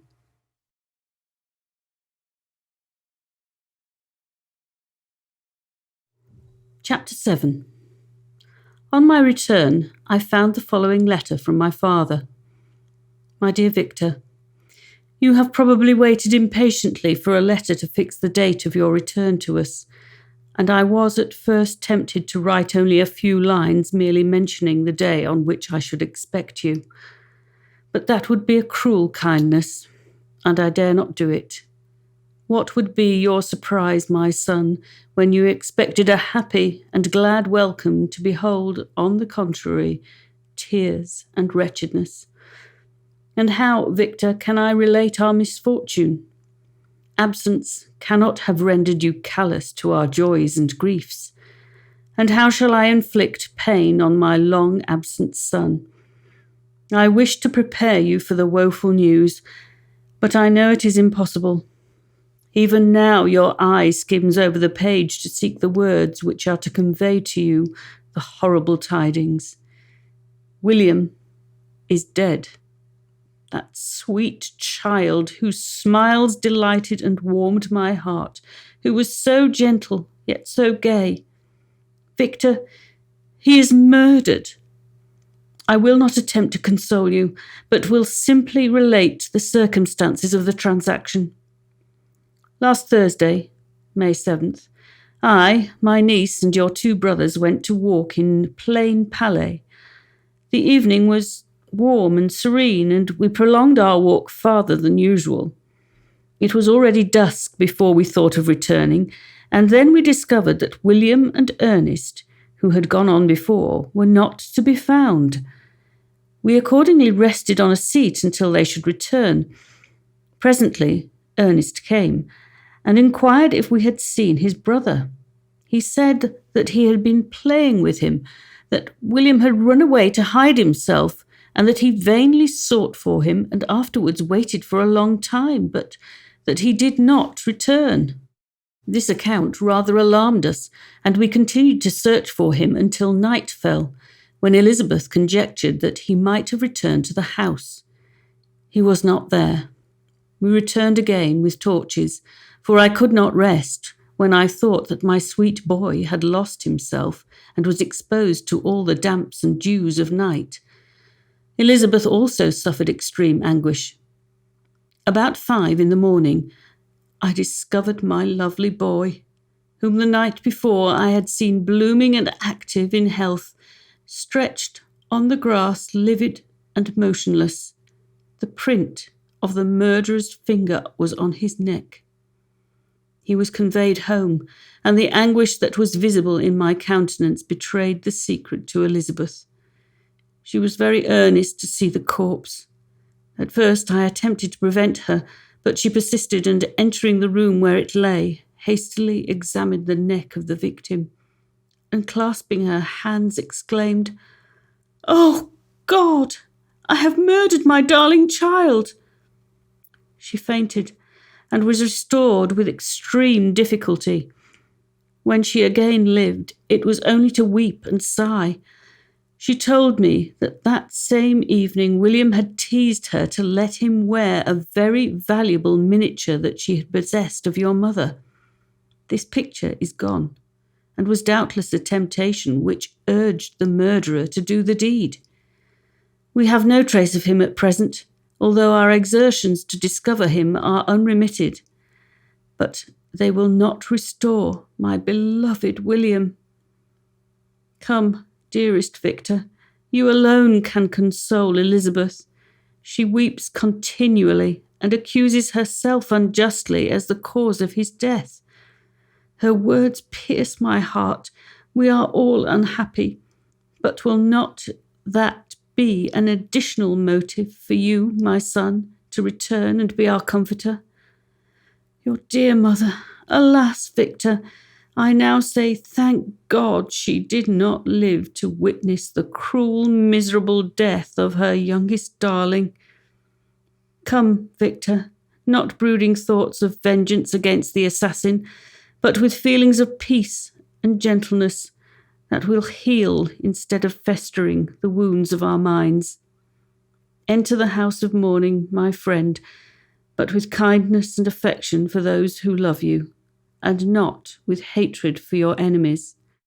Your affectionate and afflicted father, Alphonse Frankenstein.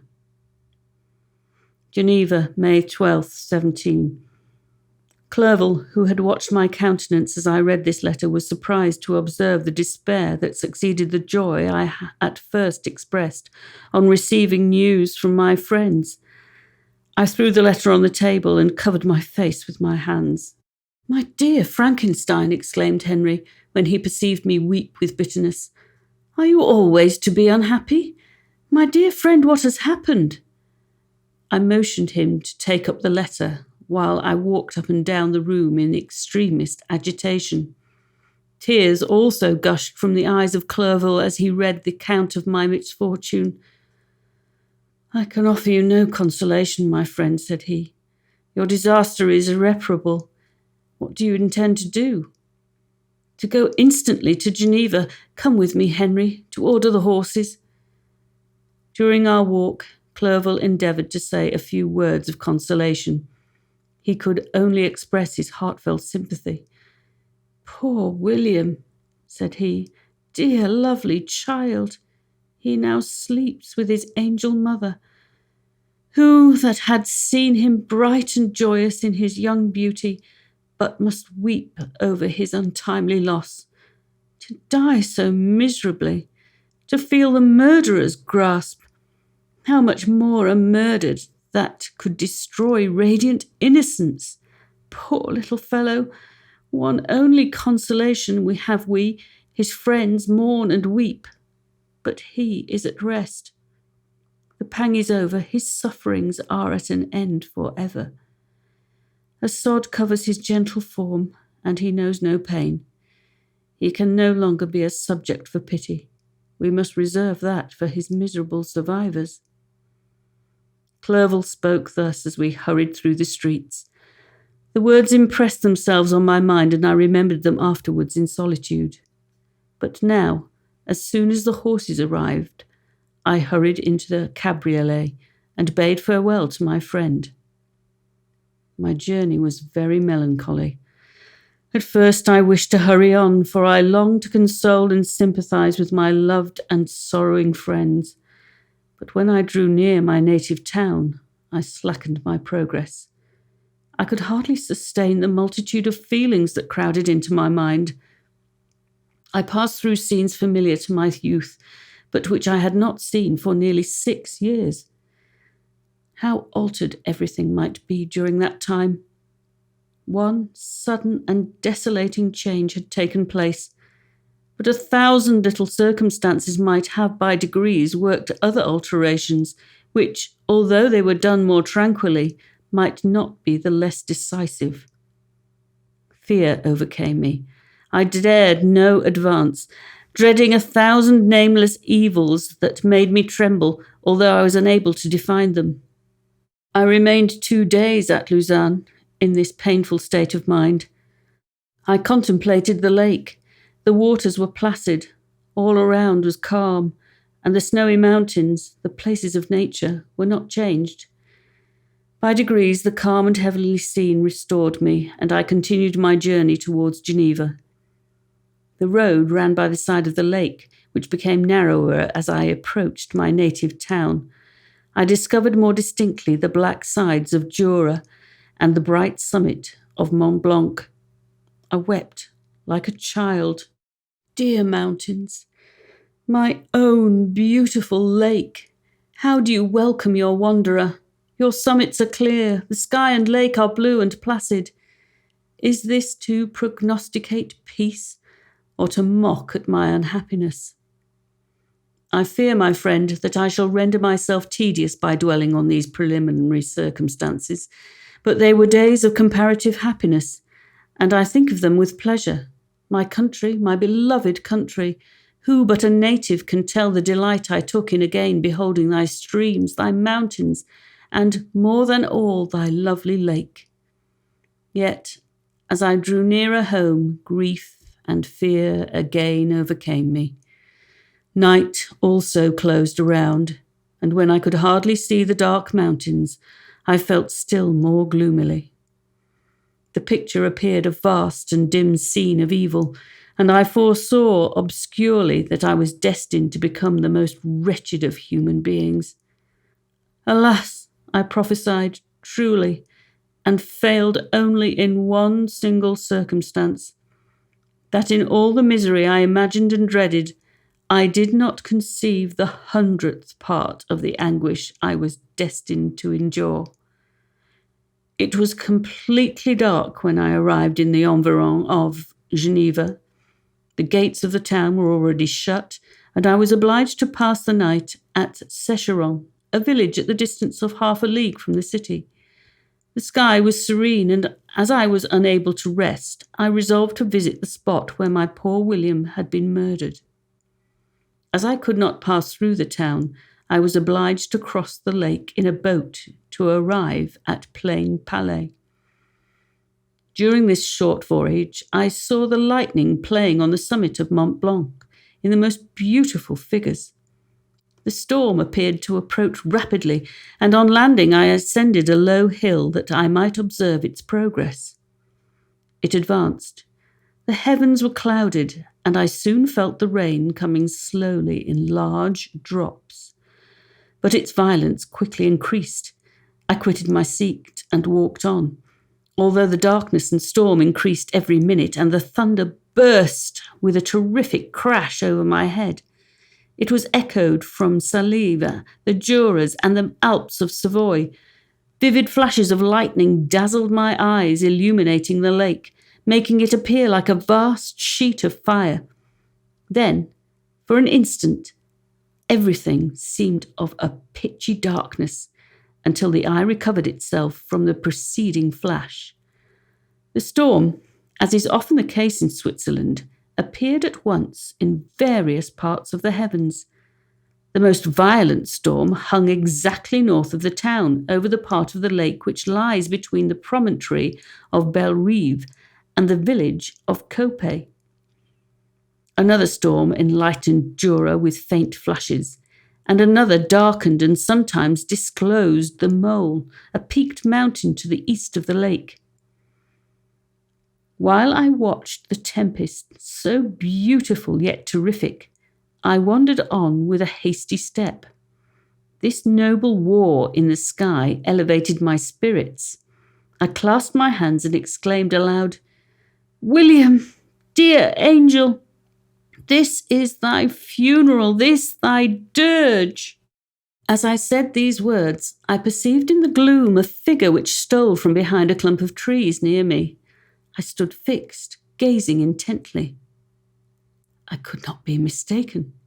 A flash of lightning illuminated the object and discovered its shape plainly to me. Its gigantic stature and the deformity of its aspect, more hideous than belongs to humanity, instantly informed me that it was the wretch, the filthy demon to whom I had given life. What did he there? Could he be? I shuddered at the conception. The murderer of my brother? No sooner did that idea cross my imagination than I became convinced of its truth. My teeth chattered, and I was forced to lean against a tree for support. The figure passed me quickly, and I lost it in the gloom. Nothing in human shape could have destroyed the fair child. He was the murderer. I could not doubt it. The mere presence of the idea was an irresistible proof of the fact. I thought of pursuing the devil, but it would have been in vain, for another flash discovered him to me, hanging among the rocks of the nearly perpendicular ascent of Mont Salève, a hill that bounds Plain Palais on the south. He soon reached the summit and disappeared. I remained motionless. The thunder ceased, but the rain still continued, and the scene was enveloped in an impenetrable darkness. I revolved in my mind the events which I had until now sought to forget. The whole train of my progress toward the creation, the appearance of the works of my own hands at my bedside, its departure. 2 years had now nearly elapsed since the night on which he first received life. And was this his first crime? Alas! I had turned loose into the world a depraved wretch whose delight was in carnage and misery. Had he not murdered my brother? No one can conceive the anguish I suffered during the remainder of the night, which I spent cold and wet in the open air. But I did not feel the inconvenience of the weather. My imagination was busy in scenes of evil and despair. I considered the being whom I had cast among mankind and endowed with the will and power to effect purposes of horror, such as the deed which he had now done. Nearly in the light of my own vampire, my own spirit let loose from the grave and forced to destroy all that was dear to me. Day dawned, and I directed my steps towards the town. The gates were open, and I hastened to my father's house.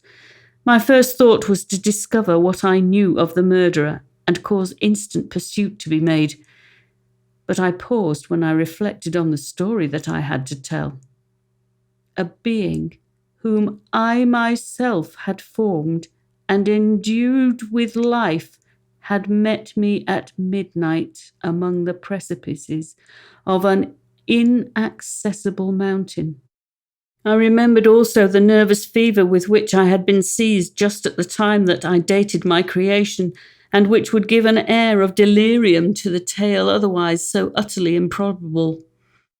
I well knew that if any other had communicated such a relation to me, I should have looked upon it as the ravings of insanity. Besides, the strange nature of the animal would elude all pursuit, even if I were so far credited as to persuade my relatives to commence it. And then, of what use would be pursuit? Who could arrest a creature capable of scaling the overhanging sides of Mount Salève? These reflections determined me, and I resolved to remain silent. It was about 5 a.m. when I entered my father's house. I told the servants not to disturb the family and went into the library to attend their usual hour of rising. 6 years had elapsed, passed in a dream but for one indelible trace, and I stood in the same place where I had last embraced my father before my departure for Ingolstadt. Beloved and venerable parent, he still remained to me. I gazed on the picture of my mother which stood over the mantelpiece. It was an historical subject, painted at my father's desire, and represented Caroline Beaufort in an agony of despair, kneeling by the coffin of her dead father. Her garb was rustic and her cheek pale, but there was an air of dignity and beauty that hardly permitted the sentiment of pity. Below this picture was a miniature of William, and my tears flowed when I looked upon it. While I was thus engaged, Ernest entered. He had heard me arrive and hastened to welcome me. "Welcome, my dearest Victor," said he. "Oh, I wish you had come 3 months ago, and then you would have found us all joyous and delighted. You come to us now to share a misery which nothing can alleviate. Yet your presence will, I hope, revive our father, who seems sinking under his misfortune, and your persuasions will induce poor Elizabeth to cease her vain and tormenting self-accusations. Poor William! He was our darling and our pride." Tears unrestrained fell from my brother's eyes. A sense of mortal agony crept over my frame. Before I had only imagined the wretchedness of my desolated home, the reality came on me as a new and a not less terrible disaster. I tried to calm Ernest. I inquired more minutely concerning my father, and here I named my cousin. She, most of all, said Ernest, requires consolation. She accused herself of having caused the death of my brother, and that made her very wretched. But since the murderer has been discovered— The murderer? Discovered? Good God, how can that be? Who could attempt to pursue him?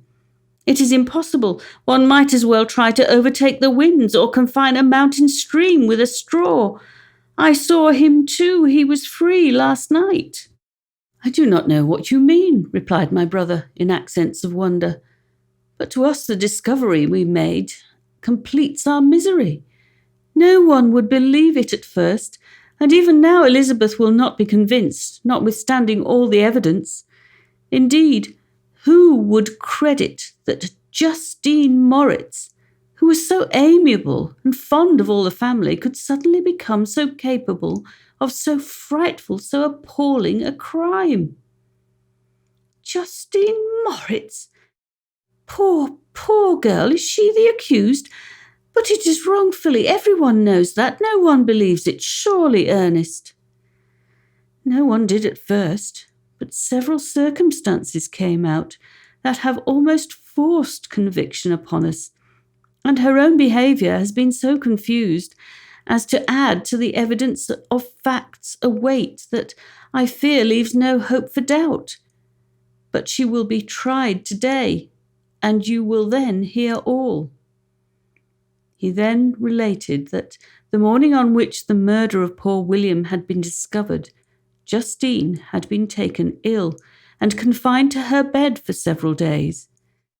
During this interval, one of the servants, happening to examine the apparel she had worn on the night of the murder, had discovered in her pocket the picture of my mother, which had been judged to be the temptation of the murderer.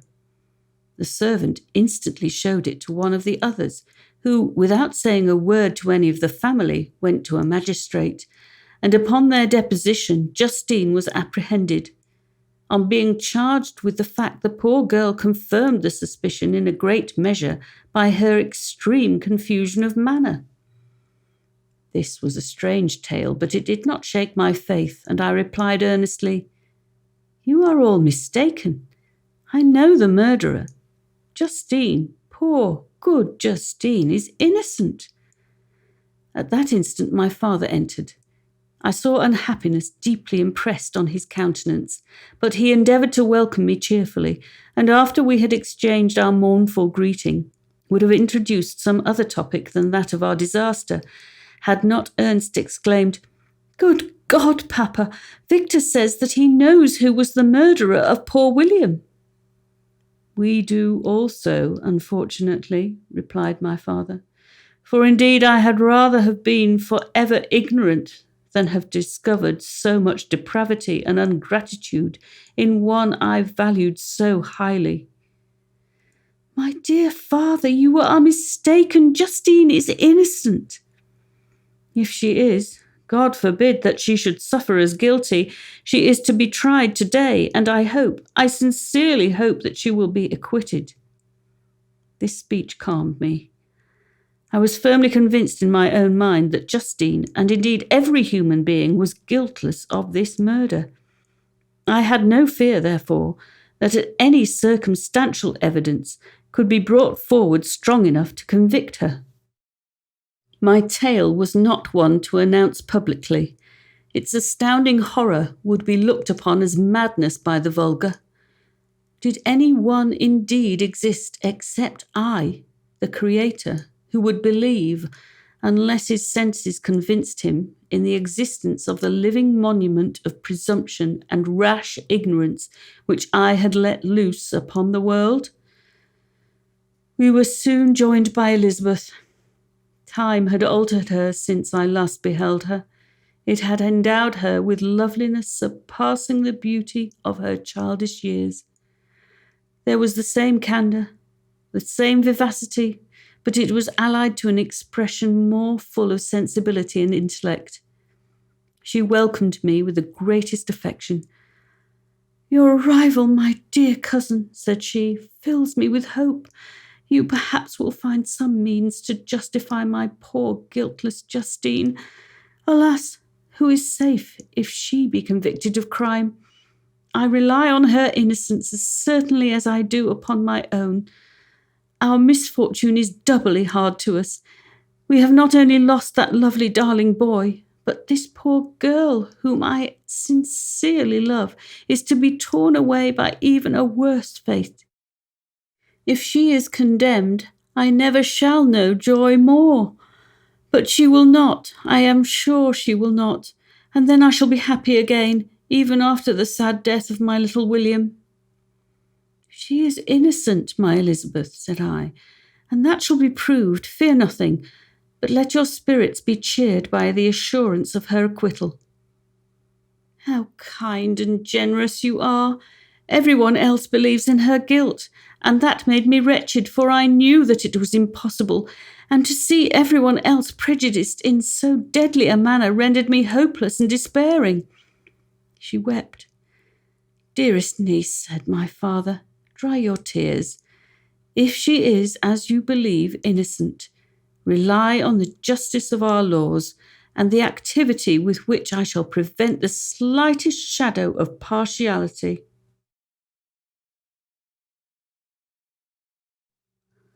Chapter 8. We passed a few sad hours until 11 o'clock, when the trial was to commence. My father and the rest of the family being obliged to attend as witnesses, I accompanied them to the court. During the whole of this wretched mockery of justice, I suffered living torture. It was to be decided whether the result of my curiosity and lawless devices would cause the death of two of my fellow human beings. One, a smiling babe, full of innocence and joy, the other far more dreadfully murdered, with every aggravation of infamy that could make the murder memorable in horror. Justine, also, was a girl of merit and possessed qualities which promised to render her life happy. Now all was to be obliterated in an ignominious grave, and I, the cause. 1,000 times rather would I have confessed myself guilty of the crime ascribed to Justine, but I was absent when it was committed, and such a declaration would have been considered as the ravings of a madman, and would not have exculpated her who suffered through me. The appearance of Justine was calm. She was dressed in mourning, and her countenance, always engaging, was rendered by the solemnity of her feelings exquisitely beautiful. Yet she appeared confident in innocence, and did not tremble, although gazed on and execrated by thousands, for all the kindness which her beauty might otherwise have excited was obliterated in the minds of the spectators by the imagination of the enormity she was supposed to have committed. She was tranquil, yet her tranquillity was evidently constrained, and as her confusion had before been adduced as a proof of her guilt, she worked up her mind to an appearance of courage. When she entered the court, she threw her eyes round it and quickly discovered where we were seated. A tear seemed to dim her eye when she saw us, but she quickly recovered herself, and a look of sorrowful affection seemed to attest her utter guiltlessness. The trial began, and after the advocate against her had stated the charge, several witnesses were called. Several strange facts combined against her, which might have staggered anyone who had not such proof of her innocence as I had. She had been out the whole of the night on which the murder had been committed, and toward morning had been perceived by a market woman not far from the spot where the body of the murdered child had been afterwards found. The woman asked her what she did there, but she looked very strangely and only returned a confused and unintelligible answer. She returned to the house about 8 o'clock, and when one inquired where she had passed the night, she replied that she had been looking for the child and demanded earnestly if anything had been heard concerning him. When shown the body, she fell into violent hysterics and kept her bed for several days. The picture was then produced, which the servant had found in her pocket. And when Elizabeth, in a faltering voice, proved it was the same which, an hour before the child had been missed, she had placed round his neck, a murmur of horror and indignation filled the court. Justine was called on for her defence. As the trial had proceeded, her countenance had altered. Surprise, horror, and misery were strongly expressed. Sometimes she struggled with her tears, but when she was desired to plead, she collected her powers and spoke in an audible, although variable voice. "God knows," she said, "how entirely I am innocent, but I do not pretend that my protestations should acquit me. I rest my innocence on a plain and simple explanation of the facts which have been adduced against me, and I hope the character I have always borne will incline my judges to a favourable interpretation where any circumstance appears doubtful or suspicious." She then related that, by the permission of Elizabeth, she had passed the evening of the night on which the murder had been committed at the house of an aunt at Cheyne, a village situated about a league from Geneva. On her return at about 9 o'clock, she met a man who asked her if she had seen anything of the child who was lost. She was alarmed by this account and passed several hours in looking for him. When the gates of Geneva were shut, and she was forced to remain several hours of the night in a barn belonging to a cottage, being unwilling to call up the inhabitants to whom she was well known. Most of the night she spent here watching. Towards morning she believed that she slept for a few minutes. Some steps disturbed her and she awoke. It was dawn, and she quitted her asylum that she might again endeavour to find my brother. If she had gone near the spot where his body lay, it was without her knowledge.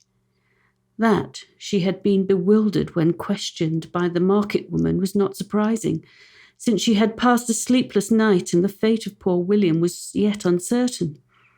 Concerning the picture, she could give no account.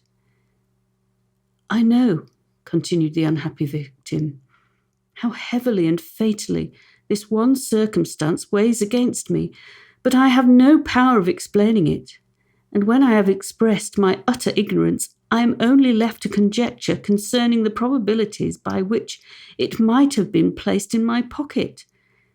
But here also I am checked.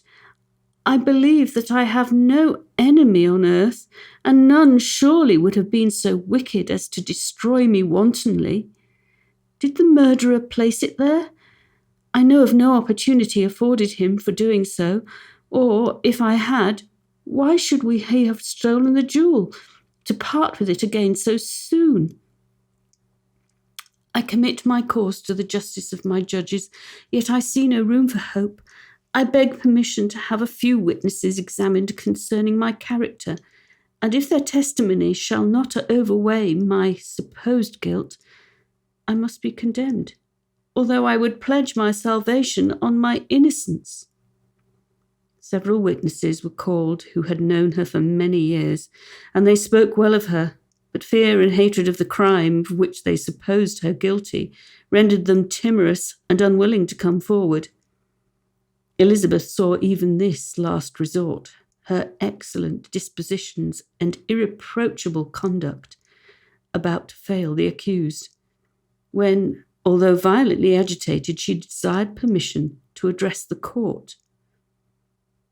"I am," said she, "the cousin of the unhappy child who was murdered, or rather his sister, for I was educated by and have lived with his parents ever since, and even long before his birth. It may therefore be judged indecent in me to come forward on this occasion, but when I see a fellow creature about to perish through the cowardice of her pretended friends, I wish to be allowed to speak, that I may say what I know of her character. I am well acquainted with the accused. I have lived in the same house with her, at one time for 5 and at another for nearly 2 years. During all that period she appeared to me the most amiable and benevolent of human creatures.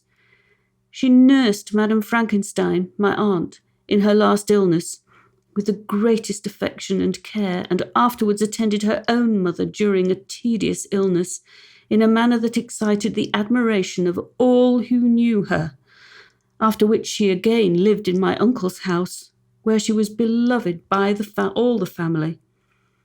She was warmly attached to the child who is now dead, and acted towards him like a most affectionate mother. For my own part, I do not hesitate to say, notwithstanding all the evidence produced against her, I believe and rely on her perfect innocence. She had no temptation for such an action. As to the bauble on which the chief proof rests, if she had earnestly desired it, I should have willingly given it to her. So much do I esteem and value her.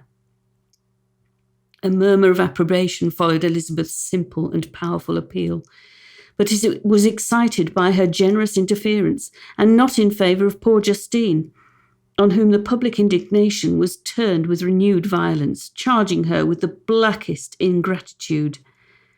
She herself wept as Elizabeth spoke, but she did not answer. My own agitation and anguish was extreme during the whole trial. I believed in her innocence. I knew it. Could the demon who had, I did not for a minute doubt, murdered my brother also in his hellish sport have betrayed the innocent to death and ignominy? I could not sustain the horror of my situation, and when I perceived that the popular voice and the countenances of the judges had already condemned my unhappy victim, I rushed out of the court in agony. The tortures of the accused did not equal mine. She was sustained by innocence, but the fangs of remorse tore my bosom and would not forego their hold. I passed a night of unmingled wretchedness. In the morning I went to the court. My lips and throat were parched.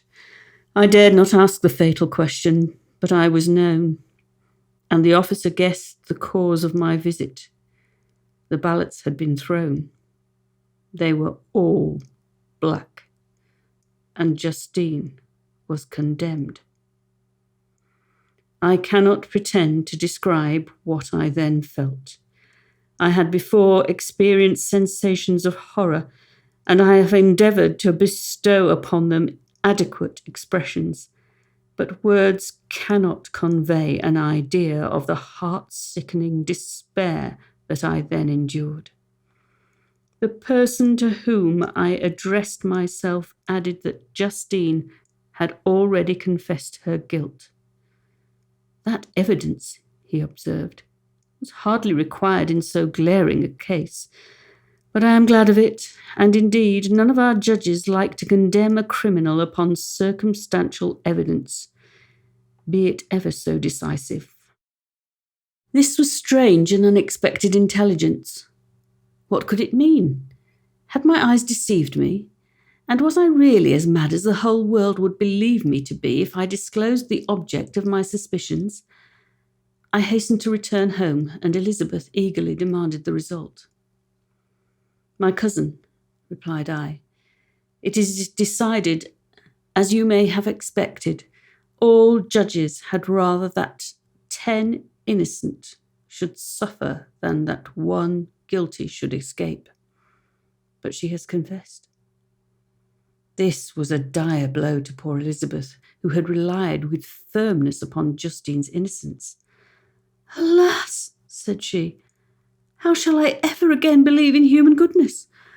Justine, whom I loved and esteemed as my sister, how could she put on those smiles of innocence only to betray? Her mild eyes seemed incapable of any severity or guile, and yet she has committed a murder." Soon after we heard that the poor victim had expressed a desire to see my cousin. My father wished her not to go, but said that he left it to her own judgment and feelings to decide. "Yes," said Elizabeth, "I will go, although she is guilty, and you, Victor, shall accompany me. I cannot go alone." The idea of this visit was torture to me, yet I could not refuse. We entered the gloomy prison chamber, and beheld Justine sitting on some straw at the farther end. Her hands were manacled, and her head rested on her knees. She rose on seeing us enter, and when we were left alone with her, she threw herself at the feet of Elizabeth, weeping bitterly. My cousin wept also. "Oh, Justine," said she, "why did you rob me of my last consolation? I relied on your innocence, and although I was then very wretched, I was not so miserable as I am now. Do you also believe that I am so very, very wicked? Do you also join with my enemies to crush me, to condemn me as a murderer?" Her voice was suffocated with sobs. "Rise, my poor girl," said Elizabeth. "Why do you kneel if you are innocent? I am not one of your enemies. I believed you guiltless, notwithstanding every evidence, until I heard that you had yourself declared your guilt. That report, you say, is false, and be assured, dear Justine, that nothing can shake my confidence in you for a moment but your own confession." "I did confess, but I confessed a lie. I confessed that I might obtain absolution. But now that falsehood lies heavier at my heart than all my other sins, the God of heaven forgive me, ever since I was condemned, my confessor has besieged me. He threatened and menaced until I almost began to think I was the monster that he said I was. He threatened excommunication and hellfire in my last moments if I continued to obdurate. Dear lady, I had none to support me. All looked on me as a wretch doomed to ignominy and perdition. What could I do? In an evil hour I subscribed to a lie, and now only am I truly miserable." She paused, weeping, and then continued, "I thought with horror, my sweet lady, that you should believe your Justine, whom your blessed aunt had so highly honoured, and whom you loved, was a creature capable of a crime which none but the devil himself could have perpetrated. Dear William, dearest blessed child, I soon shall see you again in heaven, where we shall all be happy, and that consoles me, going as I am to suffer ignominy and death. Oh, Justine, forgive me for having one moment distrusted you. Why did you confess?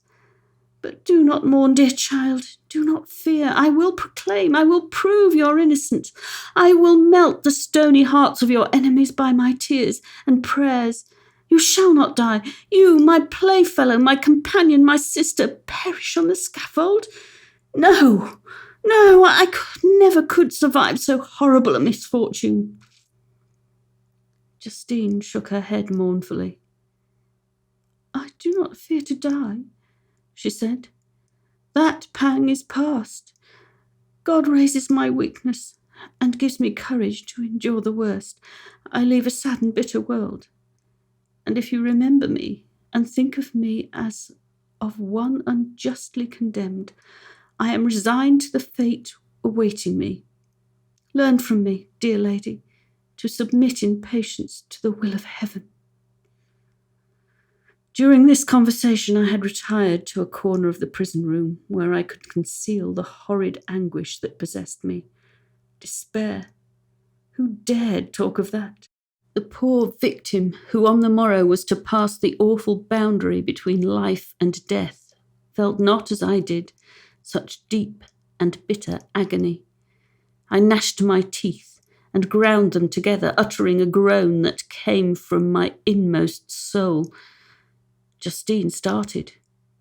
When she saw who it was, she approached me and said, "Dear sir, you are very kind to visit me. You, I hope, do not believe that I am guilty?" I could not answer. "No, Justine," said Elizabeth. "He is more convinced of your innocence than I was, for even when he heard that you had confessed, he did not credit it." "I truly thank him. in these last moments I feel the sincerest gratitude towards those who think of me with kindness.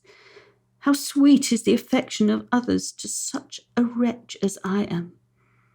It removes more than half my misfortune, and I feel as if I could die in peace now that my innocence is acknowledged by you, dear lady, and your cousin. Thus the poor sufferer tried to comfort others and herself. She indeed gained the resignation she desired, but I, the true murderer, felt the never-dying worm alive in my bosom, which allowed of no hope or consolation.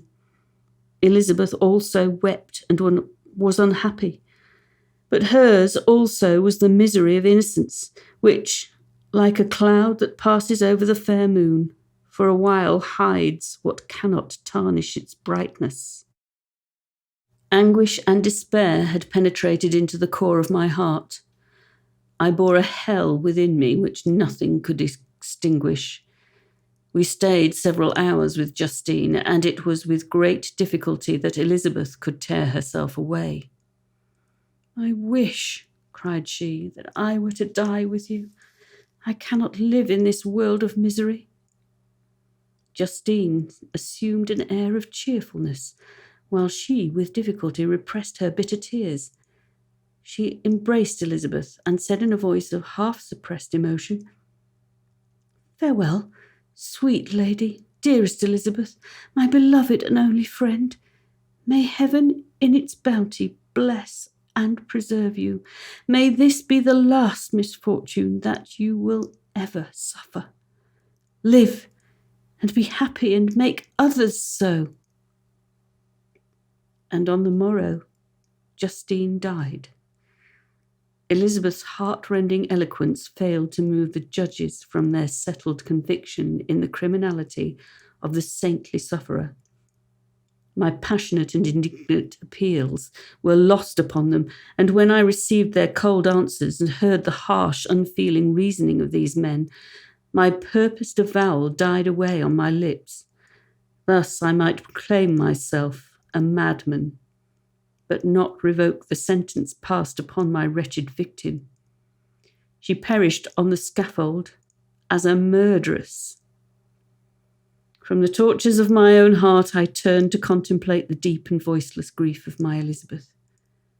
This also was my doing, and my father's woe, and the desolation of that late so smiling home, all was the work of my thrice accursed hands.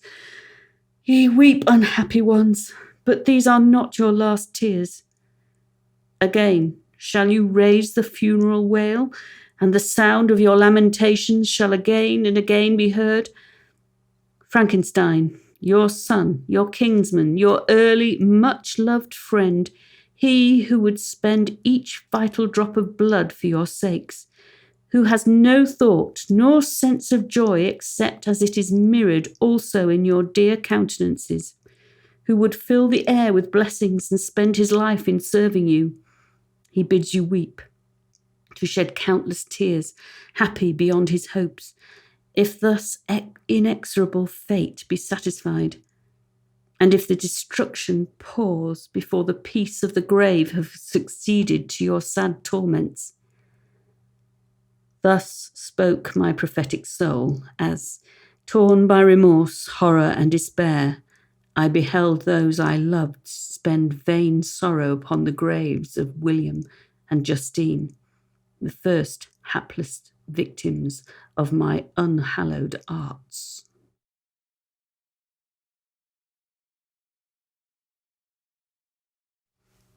Chapter 9. Nothing is more painful to the human mind than, after the feelings have been worked up by a quick succession of events, the dead calmness of inaction, and certainty which follows and deprives the soul both of hope and fear. Justine died. She rested, and I was alive. The blood flowed freely in my veins, but a weight of despair and remorse pressed on my heart which nothing could remove. Sleep fled from my eyes. I wandered like an evil spirit, for I had committed deeds of mischief beyond description horrible. And more, much more, I persuaded myself, was yet behind. Yet my heart overflowed with kindness and the love of virtue. I had begun life with benevolent intentions and thirsted for the moment when I should put them in practice and make myself useful to my fellow beings. Now, all was blasted.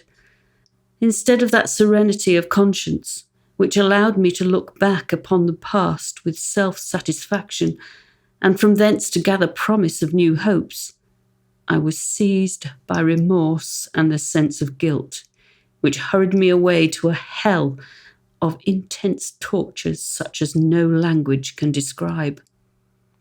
This state of mind preyed upon my health, which had perhaps never entirely recovered from the first shock it had sustained. I shunned the face of man. All sound of joy or complacency was torture to me. Solitude was my only consolation. Deep, dark, death-like solitude.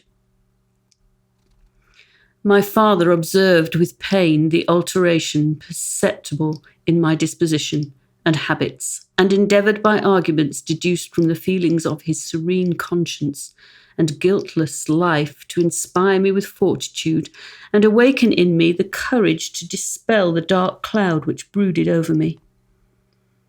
"Do you think, Victor," said he, "that I do not suffer also? No one could love a child more than I loved your brother." Tears came into his eyes as he spoke. "But it is not a duty to the survivors that we should refrain from augmenting their unhappiness by an appearance of immoderate grief. It is also a duty owed to yourself, for excessive sorrow prevents improvement or enjoyment, or even the discharge of daily usefulness, without which no man is fit for society." This advice, although good, was totally inapplicable in my case. I should have been the first to hide my grief and console my friends if remorse had not mingled its bitterness, and terror its alarm, with my other sensations. Now I could only answer my father with a look of despair and endeavour to hide myself from his view. About this time we retired to our house at Bellerive. This change was particularly agreeable to me. The shutting of the gates regularly at 10 o'clock, and the impossibility of remaining on the lake after that hour had rendered our residence within the walls of Geneva very irksome to me. I was now free. Often, after the rest of the family had retired for the night, I took the boat and passed many hours upon the water. Sometimes, with my sails set, I was carried by the wind, and sometimes, after rowing into the middle of the lake, I left the boat to pursue its own course and gave way to my own miserable reflections. I was often tempted when all was at peace around me, and I the only unquiet thing that wandered restless in a scene so beautiful and heavenly. If I except some bat, or the frogs whose harsh and interrupted croaking was heard only when I approached the shore, often, I say, I was tempted to plunge into the silent lake, that the waters might close over me and my calamities forever. But I was restrained when I thought of the heroic and suffering Elizabeth, whom I tenderly loved, and whose existence was bound up in mine. I thought also of my father and surviving brother. Should I, by my base desertion, leave them exposed and unprotected to the malice of the fiend whom I had let loose amongst them? At these moments I wept bitterly, and wished that peace would revisit my mind, only that I might afford them consolation and happiness. But that could not be. Remorse extinguished everything, every hope. I had been the author of unalterable evils, and I lived in daily fear lest the monster whom I had created should perpetrate some new wickedness. I had an obscure feeling that all was not over, and that he would still commit some signal crime, which by its enormity should almost efface the recollection of the past. There was always scope for fear so long as anything I loved remained behind. My abhorrence of this fiend cannot be conceived. When I thought of him, I gnashed my teeth. My eyes became inflamed, and I ardently wished to extinguish that life which I had so thoughtlessly bestowed. When I reflected on his crimes and malice, my hatred and revenge burst all bounds of moderation. I would have made a pilgrimage to the highest peak of the Andes, could I, when there, have precipitated him to their base. I wished to see him again, that I might wreak the utmost extent of abhorrence on his head and avenge the deaths of William and Justine. Our house was the house of mourning. My father's health was deeply shaken by the horror of the recent events. Elizabeth was sad and desponding. She no longer took delight in her ordinary occupations. All pleasure seemed to her sacrilege toward the dead. Eternal woe and tears, she then thought, was the just tribute she should pay to innocence, so blasted and destroyed. She was no longer that happy creature who in earlier youth wandered with me on the banks of the lake and talked with ecstasy of our future prospects. The first of those sorrows which are sent to wean us from the earth had visited her, and its dimming influence quenched her dearest smiles. "When I reflect, my dear cousin," said she, "on the miserable death of Justine Moritz, I no longer see the world and its works as they before appeared to me.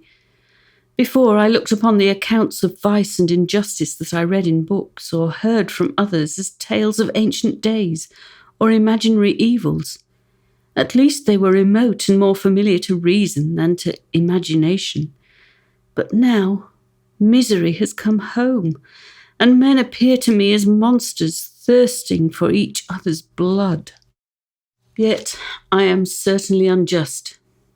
Everybody believed that poor girl to be guilty, and if she could have committed the crime for which she suffered, assuredly she would have been the most depraved of human creatures. For the sake of a few jewels, to have murdered the son of her benefactor and friend, a child whom she had nursed from its birth and appeared to love as if it had been her own.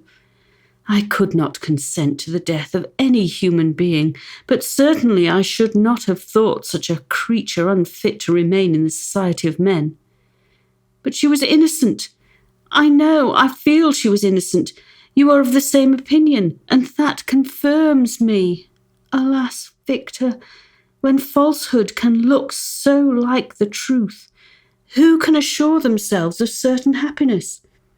I feel as if I were walking on the edge of a precipice, towards which thousands are crowding and endeavouring to plunge me into the abyss. William and Justine were assassinated, and the murderer escapes. He walks about the world free, and perhaps respected.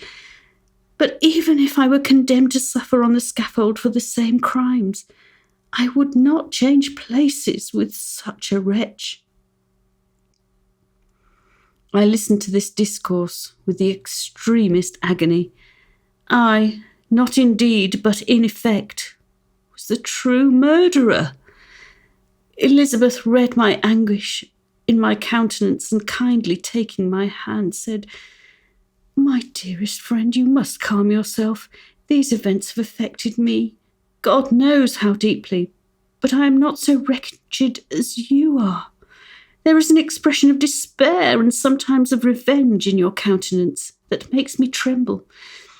Dear Victor, banish these dark passions. Remember the friends around you who centre all their hopes in you. Have we lost the power of rendering you happy? While we love, while we are true to each other here in this land of peace and beauty, your native country, we may reap every tranquil blessing. What can disturb our peace?" And could not such words from her whom I fondly prized before every other gift of fortune suffice to chase away the fiend that lurked in my heart? Even as she spoke, I drew near to her, as if in terror, lest at that very moment the destroyer had been near to rob me of her. Thus, not the tenderness of friendship, nor the beauty of earth nor of heaven could redeem my soul from woe. The very accents of love were ineffectual. I was encompassed by a cloud which no beneficial influence could penetrate. The wounded deer dragging its faint limbs to some untrodden brake, there to gaze upon the arrow which had pierced it, and to die, was but a type of me. Sometimes I could cope with the sullen despair that overwhelmed me, but sometimes the whirlwind passions of my soul drove me to seek, by bodily exercise and by change of place, some relief from my intolerable sensations. It was during an access of this kind that I suddenly left my home, and bending my steps towards the near alpine valleys, sought in the magnificence, the eternity of such scenes, to forget myself and my ephemeral, because human sorrows. My wanderings were directed towards the valley of Chamonix. I had visited frequently during my boyhood. 6 years had passed since then. I was a wreck, but naught had changed in those savage and enduring scenes. I performed the first part of my journey on horseback. I afterwards hired a mule, as the more sure-footed and least liable to receive injury on those rugged roads. The weather was fine. It was about the middle of the month of August, nearly 2 months after the death of Justine, that miserable epoch from which I dated all my woe. The weight upon my spirit was sensibly lightened as I plunged yet deeper in the ravine of Arve. The immense mountains and precipices that overhung me on every side, the sound of the river raging among the rocks, and the dashing of the waterfalls around spoke of a power mighty in its omnipotence. And I ceased to fear or to bend before any being less almighty than that which had created and ruled the elements, here displayed in their most terrific guise. Still, as I ascended higher, the valley assumed a more magnificent and astonishing character. Ruined castles hanging on the precipices of piny mountains, the impetuous Arve, the cottages, every here and there peeping forth among the trees, formed a scene of singular beauty. But it was augmented and rendered sublime by the mighty Alps, whose white and shining pyramids and domes towered above all, as belonging to another earth, the habitations of another race of beings. I passed the bridge of Pélissier, where the ravine which the river forms opened before me, and I began to ascend the mountain that overhangs it. Soon after, I entered the valley of Chamonix. This valley is more wonderful and sublime, but not so beautiful and picturesque as that of Clerville, through which I had just passed. The high and snowy mountains were its immediate boundaries, but I saw no more ruined castles and fertile fields. Immense glaciers approached the road.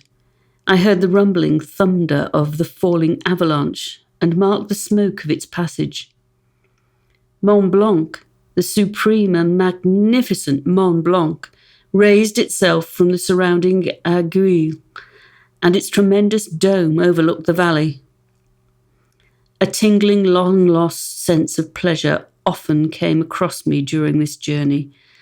Some turn in the road, some new objects suddenly perceived and recognised, reminded me of days gone by and were associated with the light-hearted gaiety of boyhood.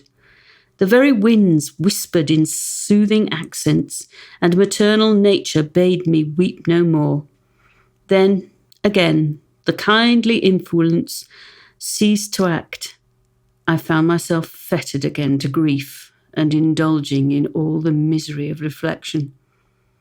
Then I spurred on my animal, striving so to forget the world, my fears, and more than all myself. Or, in a more desperate fashion, I alighted and threw myself on the grass, weighed down by horror and despair. At length I arrived at the village of Chamonix. Exhaustion succeeded to the extreme fatigue both of body and of mind which I had endured. For a short space of time I remained at the window watching the pallid lightnings that played above Mont Blanc and listening to the rush of the Arve. which pursued its noisy way beneath. The same lulling sounds acted as a lullaby to my too keen sensations. When I placed my head upon my pillow, sleep crept over me. I felt it as it came and blessed the giver of oblivion.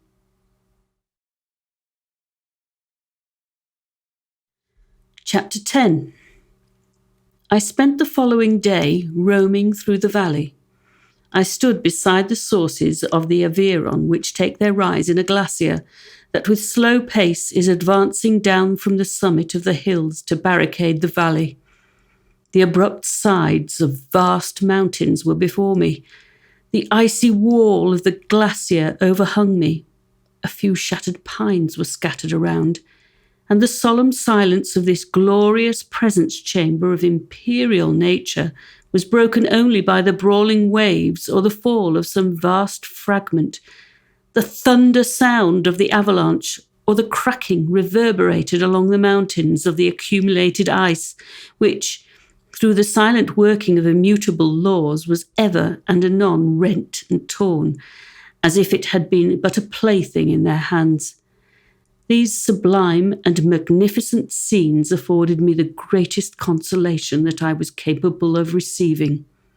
They elevated me from all littleness of feeling, and although they did not remove my grief, they subdued and tranquilized it. In some degree also, they diverted my mind from the thoughts over which it had brooded for the last month. I retired to rest at night, my slumbers, as it were, waited on and ministered to by the assemblance of grand shapes which I had contemplated during the day.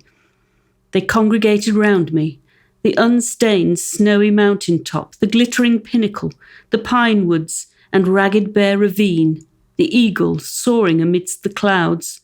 They all gathered round me and bade me be at peace. Where had they fled when the next morning I awoke? All of soul inspiriting fled with sleep, and dark melancholy clouded every thought. The rain was pouring in torrents, and thick mists hid the summits of the mountains, so that I even saw not the faces of those mighty friends. Still, I would penetrate their misty veil and seek them in their cloudy retreats. What were rain and storm to me? My mule was brought to the door, and I resolved to ascend to the summit of Montanvert. I remembered the effect that the view of the tremendous and ever-moving glacier had produced upon my mind when I first saw it. It had then filled me with a sublime ecstasy that gave wings to the soul and allowed it to soar from the obscure world to light and joy. The sight of the awful and majestic in nature had indeed always the effect of solemnizing my mind and causing me to forget the passing cares of life. I determined to go without a guide, for I was well acquainted with the path, and the presence of another would destroy the solitary grandeur of the scene. The ascent is precipitous, but the path is cut into continual and short windings, which enable you to surmount the perpendicularity of the mountain. It is a scene terrifically desolate. In 1,000 spots, the traces of the winter avalanche may be perceived, where trees lie broken and strewed on the ground, some entirely destroyed, others bent, leaning upon the jutting rocks of the mountain, or transversely upon other trees. The path, as you ascend higher, is intersected by ravines of snow, down which stones continually roll from above. One of them is particularly dangerous, as the slightest sound, such as even speaking in a loud voice, produces a concussion of air sufficient to draw destruction upon the head of the speaker. The pines are not tall or luxuriant, but they are sombre and add an air of severity to the scene. I looked on the valley beneath. Vast mists were rising from the rivers which ran through it, and curling it thick with wreaths around the opposite mountains, whose summits, were hid in the uniform clouds, while rain poured from the dark sky and added to the melancholy impression I received from the objects around me. Alas, why does man boast of sensibilities superior to those apparent in the brute? It only renders them more necessary beings. If our impulses were confined to hunger, thirst, and desire, we might be nearly free.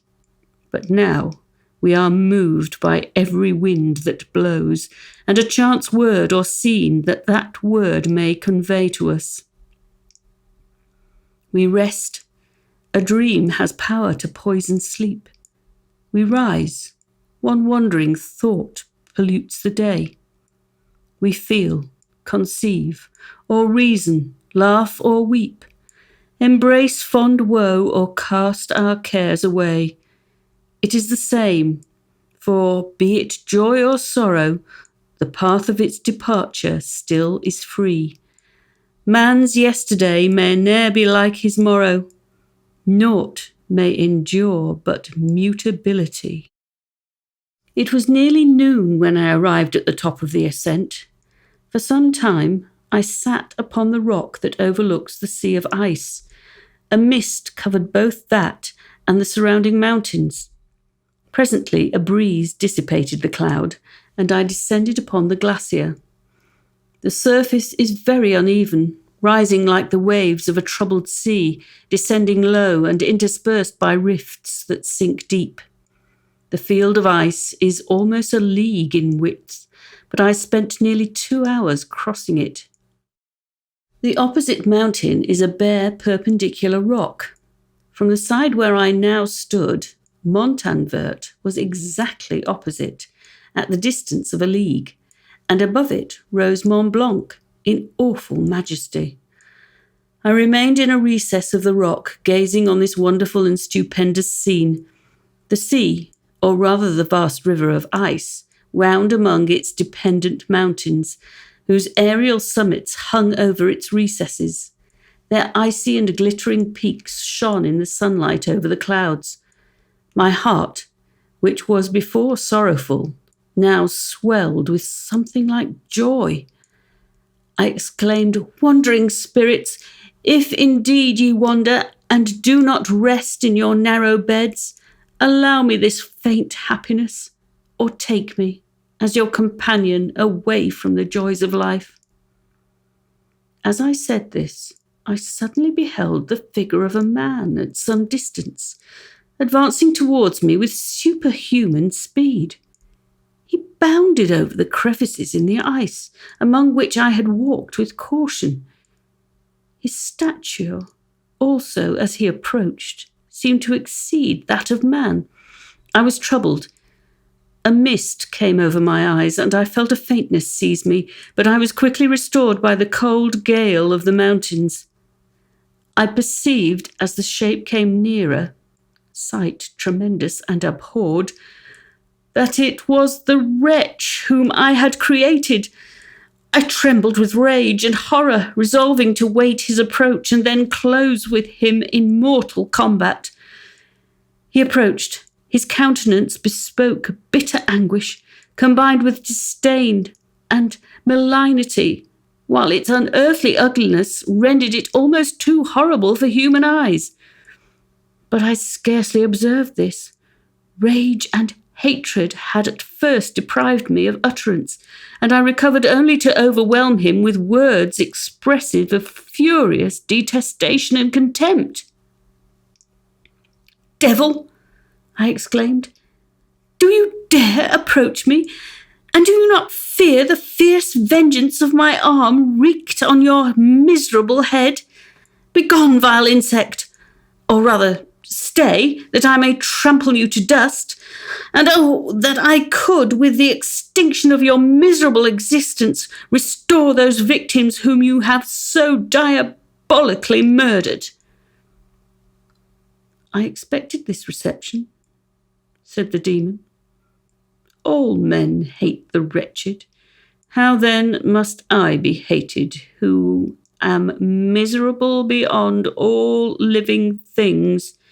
Yet you, my creator, detest and spurn me, thy creature, to whom you art bound by ties only dissoluble by the annihilation of one of us. You purpose to kill me. How dare you sport thus with life? Do your duty towards me, and I will do mine towards you and the rest of mankind.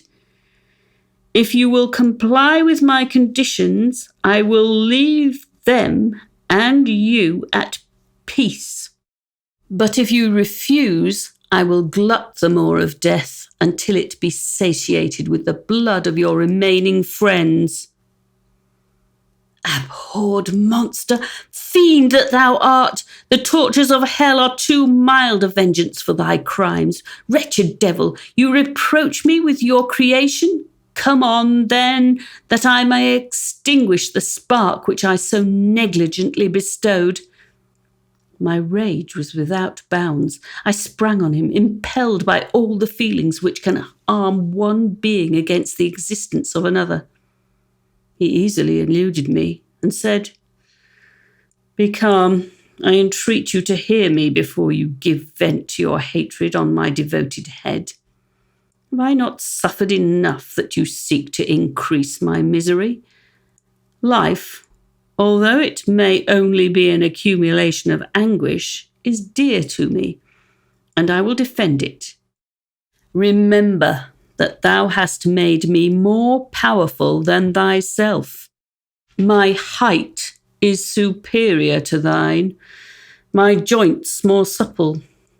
But I will not be tempted to set myself in opposition to thee. I am thy creature, and I will be even mild and docile to my natural lord and king if thou wilt also perform thy part, the which thou owest me.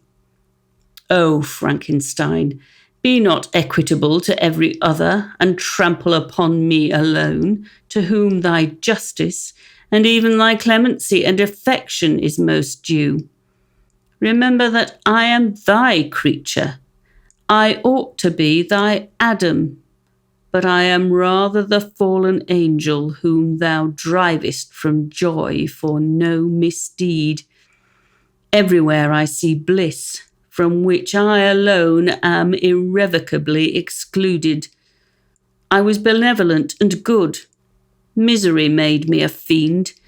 Make me happy, and I shall again be virtuous. Begone! I will not hear you. There can be no community between you and me. We are enemies. Begone, or let us try our strength in a fight in which one must fall. How can I move thee? Will no entreaties cause thee to turn a favourable eye upon thy creature who implores thy goodness and compassion? Believe me, Frankenstein, I was benevolent. My soul glowed with love and humanity. But am I not alone, miserably alone? You, my creator, abhor me.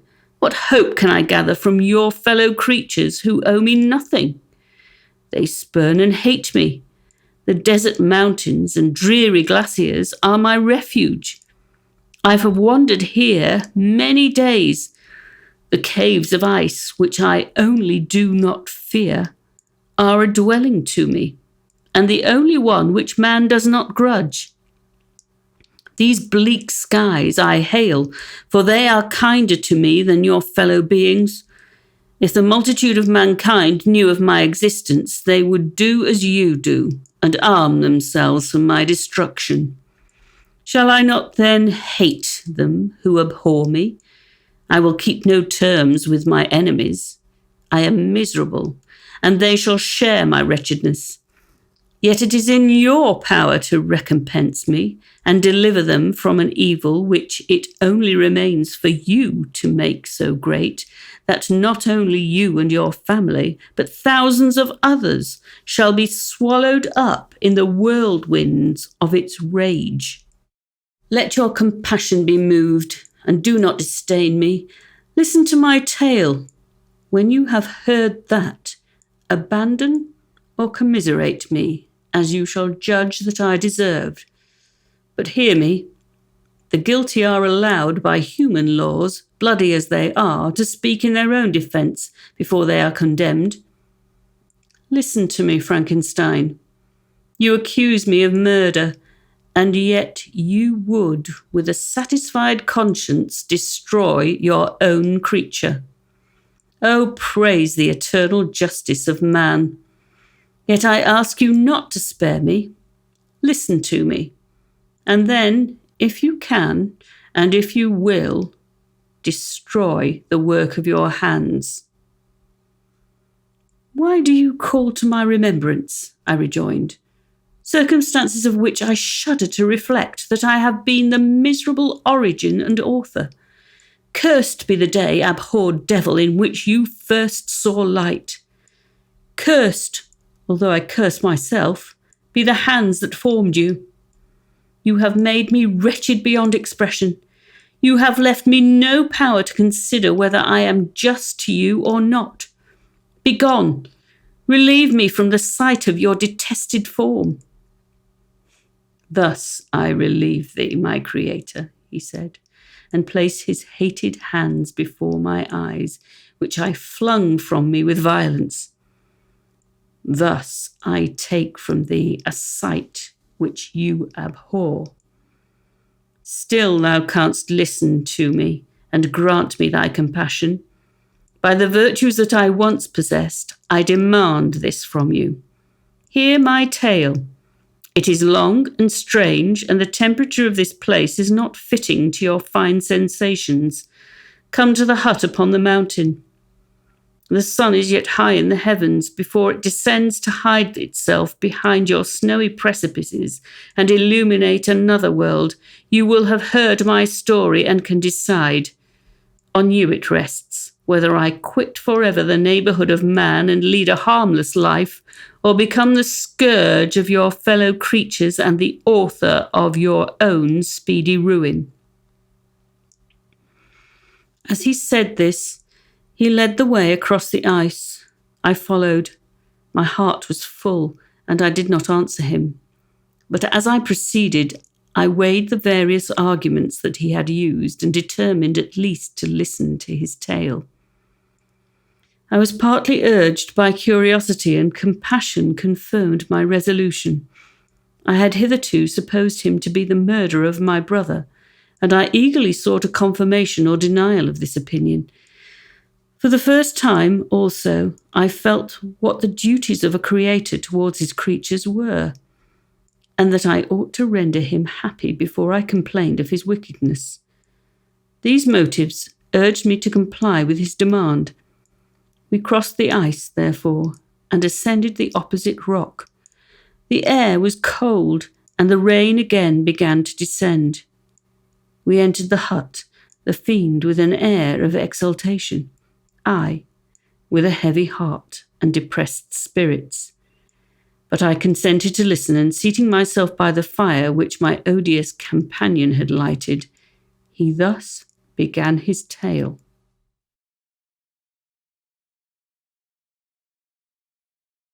Chapter 11. It is with considerable difficulty that I remember the original era of my being. All the events of that period appear confused and indistinct. A strange multiplicity of sensations seized me, and I saw, felt, heard, and smelt at the same time, and it was, indeed, a long time before I learned to distinguish between the operations of my various senses. By degrees, I remember, a stronger light pressed upon my nerves, so that I was obliged to shut my eyes. Darkness then came over me and troubled me, but hardly had I felt this when, by opening my eyes, as I now supposed, the light poured in upon me again. I walked, and, I believe, descended, but I presently found a great alteration in my sensations. Before, dark and opaque bodies had surrounded me, impervious to my touch or sight. But I now found that I could wander on at liberty with no obstacles which I could not either surmount or avoid. The light became more and more oppressive to me, and the heat wearying me as I walked. I sought a place where I could receive shade. This was the forest near Ingolstadt, and here I lay by the side of a brook resting from my fatigue until I felt tormented by hunger and thirst. This roused me from my nearly dormant state, and I ate some berries which I found hanging on the trees or lying on the ground. I slaked my thirst at the brook, and then, lying down, was overcome by sleep. It was dark when I awoke. I felt cold also, and half frightened, as it were, instinctively finding myself so desolate. Before I had quitted your apartment, on a sensation of cold, I had covered myself with some clothes, but these were insufficient to secure me from the dews of night. I was a poor, helpless, miserable wretch. I knew and could distinguish nothing, but feeling pain invade me on all sides, I sat down and wept.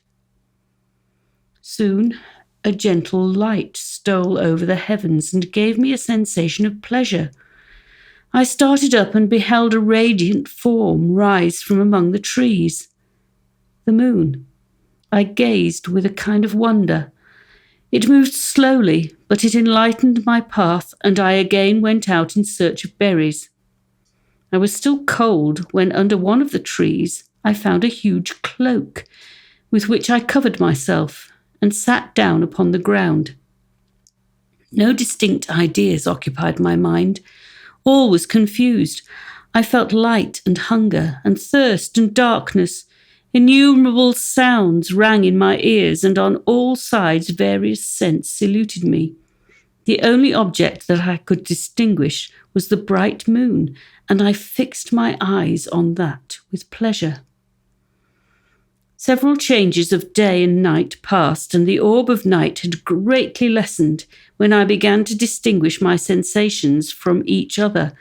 I gradually saw plainly the clear stream that supplied me with drink, and the trees that shaded me with their foliage. I was delighted when I first discovered that a pleasant sound, which often saluted my ears, proceeded from the throats of the little winged animals who had often intercepted the light from my eyes. I began also to observe with greater accuracy the forms that surrounded me, and to perceive the boundaries of the radiant roof of light which canopied me. Sometimes I tried to imitate the pleasant songs of the birds, but was unable. Sometimes I wished to express my sensations in my own mode, but the uncouth and inarticulate sounds which broke from me frightened me into silence again. The moon had disappeared from the night, and again with a lessened form showed itself, while I still remained in the forest. My sensations had by this time become distinct, and my mind received every day additional ideas. My eyes became accustomed to the light and to perceive objects in their right forms. I distinguished the insect from the herb, and by degrees one herb from another. I found that the sparrow uttered none but harsh notes, whilst those of the blackbird and thrush were sweet and enticing. One day, when I was oppressed by cold, I found a fire which had been left by some wandering beggars, and was overcome with delight at the warmth I experienced from it. In my joy, I thrust my hand into the live embers, but quickly drew it out again with a cry of pain. How strange, I thought, that the same cause should produce such opposite effects. I examined the materials of the fire, and to my joy found it to be composed of wood. I quickly collected some branches, but they were wet and would not burn. I was pained at this, and sat still, watching the operation of the fire. The wet wood, which I had placed near the heat, dried and itself became inflamed. I reflected on this, and by touching the various branches, I discovered the cause and busied myself in collecting a great quantity of wood, that I might dry it and have a plentiful supply of fire. When night came on, and I brought sleep with it, I was in the greatest fear lest my fire should be distinguished. I covered it carefully with dry wood and leaves and placed wet branches upon it, and then, spreading my cloak, I lay on the ground and sank into sleep. It was morning when I awoke, and my first care was to visit the fire. I uncovered it, and a gentle breeze quickly fanned it into a flame. I observed this also and contrived a fan of branches, which roused the embers when they were nearly extinguished. Then night came again. I found with pleasure that the fire gave light as well as heat, and that the discovery of this element was useful to me in my food, for I found some of the offals that the travellers had left had been roasted, and tasted much more savoury than the berries I gathered from the trees. I tried, therefore, to dress my food in the same manner, placing it on the live embers. I found that the berries were spoiled by this operation, and the nuts and roots much improved. Food, however, became scarce, and I often spent the whole day searching in vain for a few acorns to assuage the pangs of hunger. When I found this, I resolved to quit the place that I had hitherto inhabited, to seek for one where the few wants I experienced would be more easily satisfied. In this emigration, I exceedingly lamented the loss of the fire which I had obtained through accident, and knew not how to reproduce it. I gave several hours to the serious consideration of this difficulty, but I was obliged to relinquish all attempt to supply it, and wrapping myself up in my cloak, I struck across the wood towards the setting sun. I passed 3 days in these rambles, and at length discovered the open country. A great fall of snow had taken place the night before, and the fields were of one uniform white. The appearance was disconsolate, and I found my feet chilled by the cold, damp substance that covered the ground. It was about 7 in the morning, and I longed to obtain food and shelter. At length I perceived a small hut on a rising ground, which had doubtless been built for the convenience of some shepherd. This was a new sight to me, and I examined the structure with great curiosity. Finding the door open, I entered. An old man sat in it, near a fire, over which he was preparing his breakfast. He turned on hearing a noise, and perceiving me, shrieked loudly, and quitting the hut, ran across the fields with a speed of which his debilitated form hardly appeared capable. His appearance, different from any I had ever seen before, and his flight somewhat surprised me, but I was enchanted by the appearance of the hut. Here the snow and rain could not penetrate.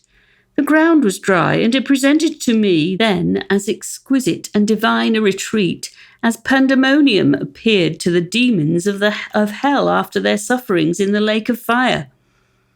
I greedily devoured the remnants of the shepherd's breakfast, which consisted of bread, cheese, milk, and wine. The latter, however, I did not like. Then, overcome by fatigue, I lay down among some straw and fell asleep. It was noon when I awoke, and allured by the warmth of the sun which shone brightly on the white ground, I determined to recommence my travels, and depositing the remains of the peasant's breakfast in a wallet I found, I proceeded across the fields for several hours, until at sunset I arrived at a village. How miraculous did this appear! The huts, the neater cottages and stately houses engaged my admiration by turns. The vegetables in the gardens, the milk and cheese that I saw placed at the windows of some of the cottages allured my appetite. One of the best of these I entered, but I had hardly placed my foot within the door before the children shrieked, and one of the women fainted. The whole village was roused. Some fled, some attacked me, until grievously bruised by stones and many other kinds of missile weapons, I escaped to the open country and fearfully took refuge in a low hovel, quite bare, and making a wretched appearance after the palaces I had beheld in the village. This hovel, however, joined a cottage of a neat and pleasant appearance, but after my late dearly bought experience, I dared not enter it. My place of refuge was constructed of wood, but so low that I could with difficulty sit upright in it. No wood, however, was placed on the earth which formed the floor, but it was dry, and although the wind entered it by innumerable chinks, I found it an agreeable asylum from the snow and rain. Here then I retreated and lay down, happy to have found a shelter, however miserable, from the inclemency of the season, and still more from the barbarity of man. As soon as morning dawned, I crept from my kennel, that I might view the adjacent cottage and discover if I could remain in the habitation I had found. It was situated against the back of the cottage, and surrounded on the sides, which were exposed, by a pigsty and a clear pool of water. One part was open, and by that I had crept in. But now I covered every crevice by which I might be perceived with stones and wood, yet in such a manner that I might move them on occasion to pass out. All the light I enjoyed came through the sty, and that was sufficient for me. Having thus arranged my dwelling and carpeted it with clean straw, I retired, for I saw the figure of a man at a distance, and I remembered too well my treatment the night before to trust myself in his power. I had first, however, provided for my sustenance for that day by a loaf of coarse bread, which I purloined, and a cup with which I could drink more conveniently than from my hand of the pure water which flowed by my retreat. The floor was a little raised, so that it was kept perfectly dry, and by its vicinity to the chimney of the cottage it was tolerably warm. Being thus provided, I resolved to reside in this hovel until something should occur which might alter my determination. It was indeed a paradise compared to the bleak forest, my former residence, the rain-dropping branches and dank earth. I ate my breakfast with pleasure, and was about to remove a plank to procure myself a little water, when I heard a step, and looking through a small chink, I beheld a young creature with a pail on her head passing before my hovel. The girl was young and of gentle demeanour, unlike what I have since found cottages and farmhouse servants to be. Yet she was meanly dressed, a coarse blue petticoat and a linen jacket being her only garb. Her fair hair was plaited but not adorned. She looked patient yet sad. I lost sight of her, and in about a quarter of an hour she returned bearing the pail, which was now partly filled with milk. As she walked along, seemingly incommoded by the burden, a young man met her, whose countenance expressed a deeper despondence.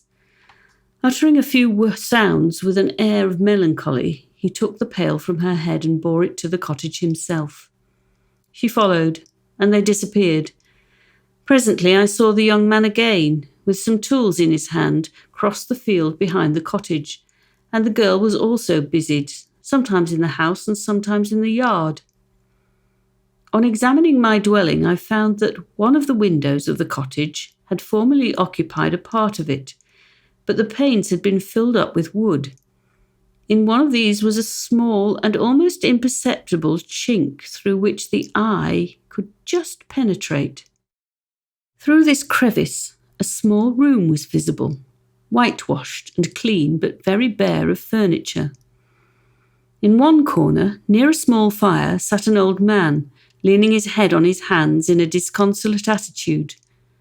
The young girl was occupied in arranging the cottage, but presently she took something out of a drawer which employed her hands, and she sat down beside the old man, who, taking up an instrument, began to play and produce sounds sweeter than the voice of the thrush or the nightingale. It was a lovely sight even to me, poor wretch, who had never beheld aught beautiful before. The silver hair and benevolent countenance of the aged cottager won my reverence, while the gentle manners of the girl enticed my love. He played a sweet, mournful air which I perceived drew tears from the eyes of his amiable companion, of which the old man took no notice until she sobbed audibly. He then pronounced a few sounds, and the fair creature, leaving her work, knelt at his feet. He raised her and smiled with such kindness and affection that I felt sensations of a peculiar and overpowering nature.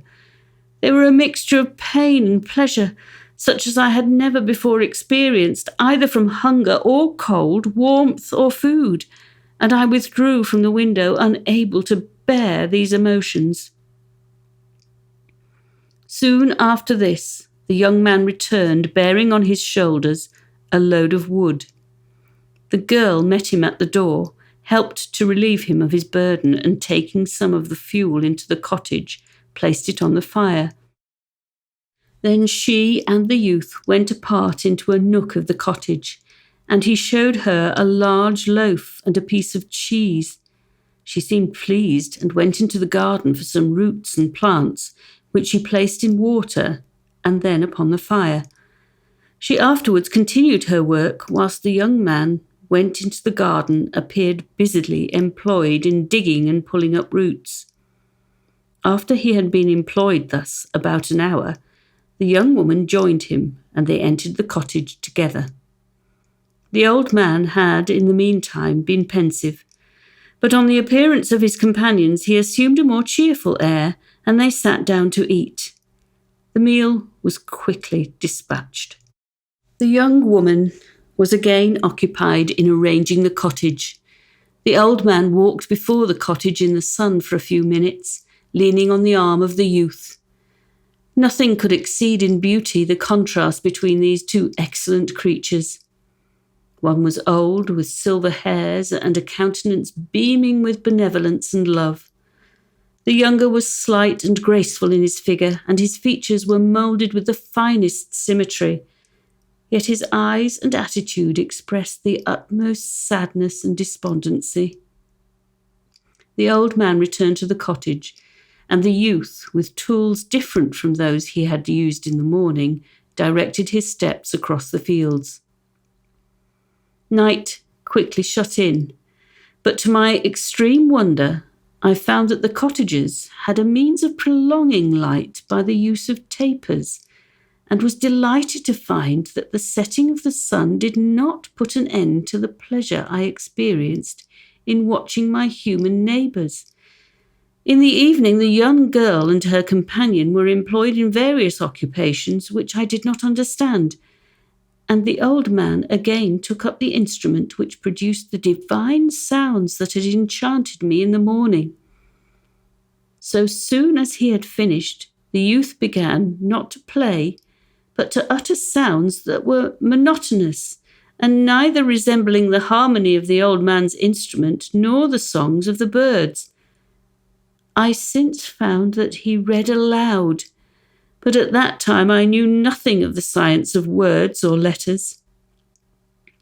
The family, after having been thus occupied for a short time, extinguished their lights and retired, as I conjectured, to rest. Chapter 12. I lay on my straw, but I could not sleep. I thought of the occurrences of the day. What chiefly struck me was the gentle manners of these people, and I longed to join them, but dared not. I remembered too well the treatment I had suffered the night before from the barbarous villagers, and resolved, whatever course of conduct I might hereafter think it right to pursue, that for the present I would remain quietly in my hovel, watching and endeavouring to discover the motives which influenced their actions. The cottagers arose the next morning before the sun. The young woman arranged the cottage and prepared the food, and the youth departed after the first meal. This day was passed in the same routine as that which preceded it. The young man was constantly employed out of doors, and the girl in various laborious occupations within. The old man, whom I soon perceived to be blind, employed his leisure hours on his instrument or in contemplation. Nothing could exceed the love and respect which the younger cottagers exhibited towards their venerable companion.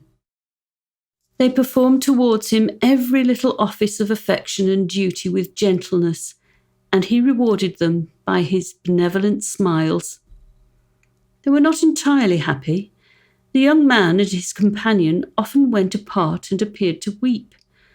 I saw no cause for their unhappiness, but I was deeply affected by it. If such lovely creatures were miserable, it was less strange that I, an imperfect and solitary being, should be wretched. Yet why were these gentle beings unhappy? They possessed a delightful house, for such it was in my eyes, and every luxury. They had a fire to warm them when chill, and delicious viands when hungry. They were dressed in excellent clothes, and still more they enjoyed one another's company and speech, interchanging each day looks of affection and kindness. What did their tears imply? Did they really express pain? I was at first unable to solve these questions, but perpetual attention and time explained to me many appearances which were at first enigmatic. A considerable period elapsed before I discovered one of the causes of the uneasiness of this amiable family. It was poverty, and they suffered that evil in a very distressing degree. Their nourishment consisted entirely of the vegetables of their garden and the milk of one cow, which gave very little during the winter, when its masters could scarcely procure food to support it. They often, I believe, suffered the pangs of hunger very poignantly, especially the two younger cottagers, for several times they placed food before the old man when they reserved none for themselves. This trait of kindness moved me sensibly. I had been accustomed during the night to steal a part of their store for my own consumption, but when I found that in doing this I inflicted pain on the cottagers, I abstained and satisfied myself with berries, nuts, and roots, which I gathered from a neighbouring wood. I discovered also another means through which I was enabled to assist their labours. I found that the youth spent a great part of each day in collecting wood for the family fire, and during the night I often took his tools, the use of which I quickly discovered, and brought home firing sufficient for the consumption of several days. I remember the first time that I did this, the young woman, when she opened the door in the morning, appeared greatly astonished on seeing a great pile of wood on the outside. She uttered some words in a loud voice, and the youth joined her, who also expressed surprise. I observed with pleasure that he did not go to the forest that day, but spent it in repairing the cottage and cultivating the garden. By degrees, I made a discovery of still greater moment. I found that these people possessed a method of communicating their experience and feelings to one another by articulate sounds. I perceived that the words they spoke sometimes produced pleasure or pain, smiles or sadness in the minds and countenances of the hearers. This was indeed a godlike science, and I ardently desired to become acquainted with it. But I was baffled in every attempt I made for this purpose. Their pronunciation was quick, and the words they uttered, not having any apparent connection with visible objects, I was unable to discover any clue by which I could unravel the mystery of their reference. By great application, however, and after having remained during the space of several revolutions of the moon in my hovel, I discovered the names that were given to some of the most familiar objects of discourse. I learned and applied the words fire, milk, bread, and wood. I learned also the names of the cottages themselves. The youth and his companion had each of them several names, but the old man only had one, which was father. The girl was called sister, or Agatha, and the youth Felix, brother, or son. I cannot describe the delight I felt when I learned the ideas appropriated to each of these sounds and was able to pronounce them. I distinguished several other words without being able as yet to understand or apply them, such as good, dearest, unhappy. I spent the winter in this manner. The gentle manners and beauty of the cottagers greatly endeared them to me. When they were unhappy, I felt depressed. When they rejoiced, I sympathized in their joys. I saw few human beings besides them, and if any other happened to enter the cottage, their harsh manners and rude gait only enhanced to me the superior accomplishments of my friends. The old man, I could perceive, often endeavoured to encourage his children, as sometimes I found that he called them, to cast off their melancholy. He would talk in a cheerful accent, with an expression of goodness that bestowed pleasure even upon me.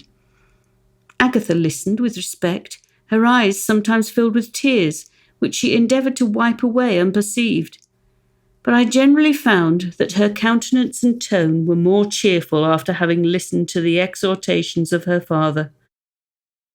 It was not thus with Felix. He was always the saddest of the group, and even to my unpractised senses he appeared to have suffered more deeply than his friends. But if his countenance was more sorrowful, his voice was more cheerful than that of his sister, especially when he addressed the old man. I could mention innumerable instances which, although slight, marked the dispositions of these amiable cottagers. In the midst of poverty and want, Felix carried with pleasure to his sister the first little white flower that peeped out from beneath the snowy ground. Early in the morning, before she had risen, he cleared away the snow that obstructed her path to the milk-house, drew water from the well, and brought the wood from the outhouse, where, to his perpetual astonishment, he found his store always replenished by an invisible hand. In the day, I believe, he worked sometimes for a neighbouring farmer, because he often went forth and did not return until dinner, yet brought no wood with him. At other times he worked in the garden, but as there was little to do in the frosty season, he read to the old man and Agatha. This reading had puzzled me extremely at first, but by degrees I discovered that he uttered many of the same sounds when he read as when he talked. I conjectured, therefore, that he found on the paper signs for speech which he understood, and I ardently longed to comprehend these also. But how was that possible when I did not even understand the sounds for which they stood as signs? I improved, however, sensibly in this science, but not sufficiently to follow up any kind of conversation, although I applied my whole mind to this endeavour, for I easily perceived that, although I eagerly longed to discover myself to the cottagers, I ought not to make the attempt until I had first become master of their language, which knowledge might enable me to make them overlook the deformity of my figure. For with this also the contrast perpetually presented to my eyes had made me acquainted. I had admired the perfect forms of my cottagers, their grace, beauty, and delicate complexions. But how was I terrified when I viewed myself in a transparent pool. At first I started back, unable to believe it was indeed I who was reflected in the mirror, and when I became fully convinced that I was in reality the monster that I am, I was filled with the bitterest sensations of despondence and mortification. Alas, I did not entirely know the fatal effects of this miserable deformity. As the sun became warmer and the light of day longer, the snow vanished, and I beheld the bare trees and the black earth. From this time Felix was more employed, and the heart-moving indications of impending famine disappeared. Their food, as I afterwards found, was coarse, but it was wholesome, and they procured a sufficiency of it. Several new kinds of plants sprang up in the garden, which they dressed, and these signs of comfort increased daily as the season advanced. The old man, leaning on his son, walked each day at noon, when it did not rain, as I found it was called when the heavens poured forth its waters. This frequently took place, but a high wind quickly dried the earth, and the season became far more pleasant than it had been. My mode of life in my hovel was uniform. During the morning, I attended the motions of the cottagers, and when they were dispersed in various occupations, I slept. The remainder of the day was spent in observing my friends. When they had retired to rest, if there was any moon or the night was starlight, I went into the woods and collected my own food and fuel for the cottage. When I returned, as often as it was necessary, I cleared their path from the snow and performed those offices that I had seen done by Felix. I afterwards found that these labours performed by an invisible hand greatly astonished them, and once or twice I heard them on these occasions utter the words, "Good spirit," "Wonderful," but I did not then understand the significance of these terms. My thoughts now became more active, and I longed to discover the motives and feelings of these lovely creatures. I was inquisitive to know why Felix appeared so miserable and Agatha so sad. I thought, foolish wretch, that it might be in my power to restore happiness to these deserving people. When I slept or was absent, the forms of the venerable blind father, the gentle Agatha, and the excellent Felix flitted before me. I looked upon them as superior beings who would be the arbiters of my future destiny. I formed in my imagination 1,000 pictures of presenting myself to them, and their reception of me. I imagined that they would be disgusted until, by my gentle demeanour and conciliating words, I should first win their favour and afterwards their love. These thoughts exhilarated me and led me to apply with fresh ardour to the acquiring the art of language. My organs were indeed harsh but supple, and although my voice was very unlike the soft music of their tones, yet I pronounced such words as I understood with tolerable ease. It was as the ass and the lapdog, yet surely the gentle ass, whose intentions were affectionate, although his manners were rude, deserved better treatment than blows and execration. The pleasant showers and genial warmth of spring greatly altered the aspect of the earth. Men who before this change seemed to have been hid in caves dispersed themselves and were employed in various arts of cultivation. The birds sang in more cheerful notes, and the leaves began to bud forth on the trees. Happy, happy earth, fit habitation for gods, which so short a time before was bleak, damp, and unwholesome. My spirits were elevated by the enchanting appearance of nature. The past was blotted from my memory, the present was tranquil, and the future gilded by bright rays of hope and anticipations of joy. Chapter 13. I now hasten to the more moving part of my story. I shall relate events that impressed me with feelings which, from what I had been, have made me what I am. Spring advanced rapidly, the weather became fine and the skies cloudless.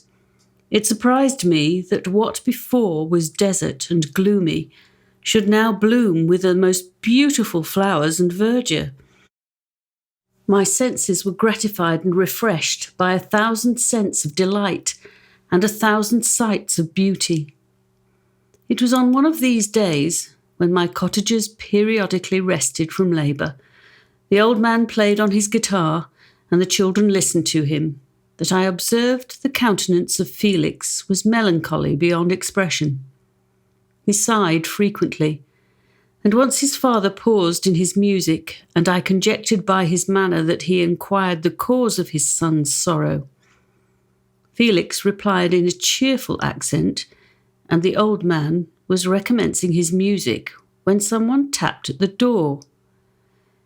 It was a lady on horseback accompanied by a countryman as a guide. The lady was dressed in a dark suit and covered with a thick black veil. Agatha asked a question, to which the stranger only replied by pronouncing, in a sweet accent, the name of Felix. Her voice was musical, but unlike that of either of my friends. On hearing this word, Felix came up hastily to the lady, who, when she saw him, threw up her veil, and I beheld a countenance of angelic beauty and expression. Her hair of a shining raven black and curiously braided. Her eyes were dark, but gentle, although animated, her features of a regular proportion, and her complexion wondrously fair, each cheek tinged with a lovely pink. Felix seemed ravished with delight when he saw her.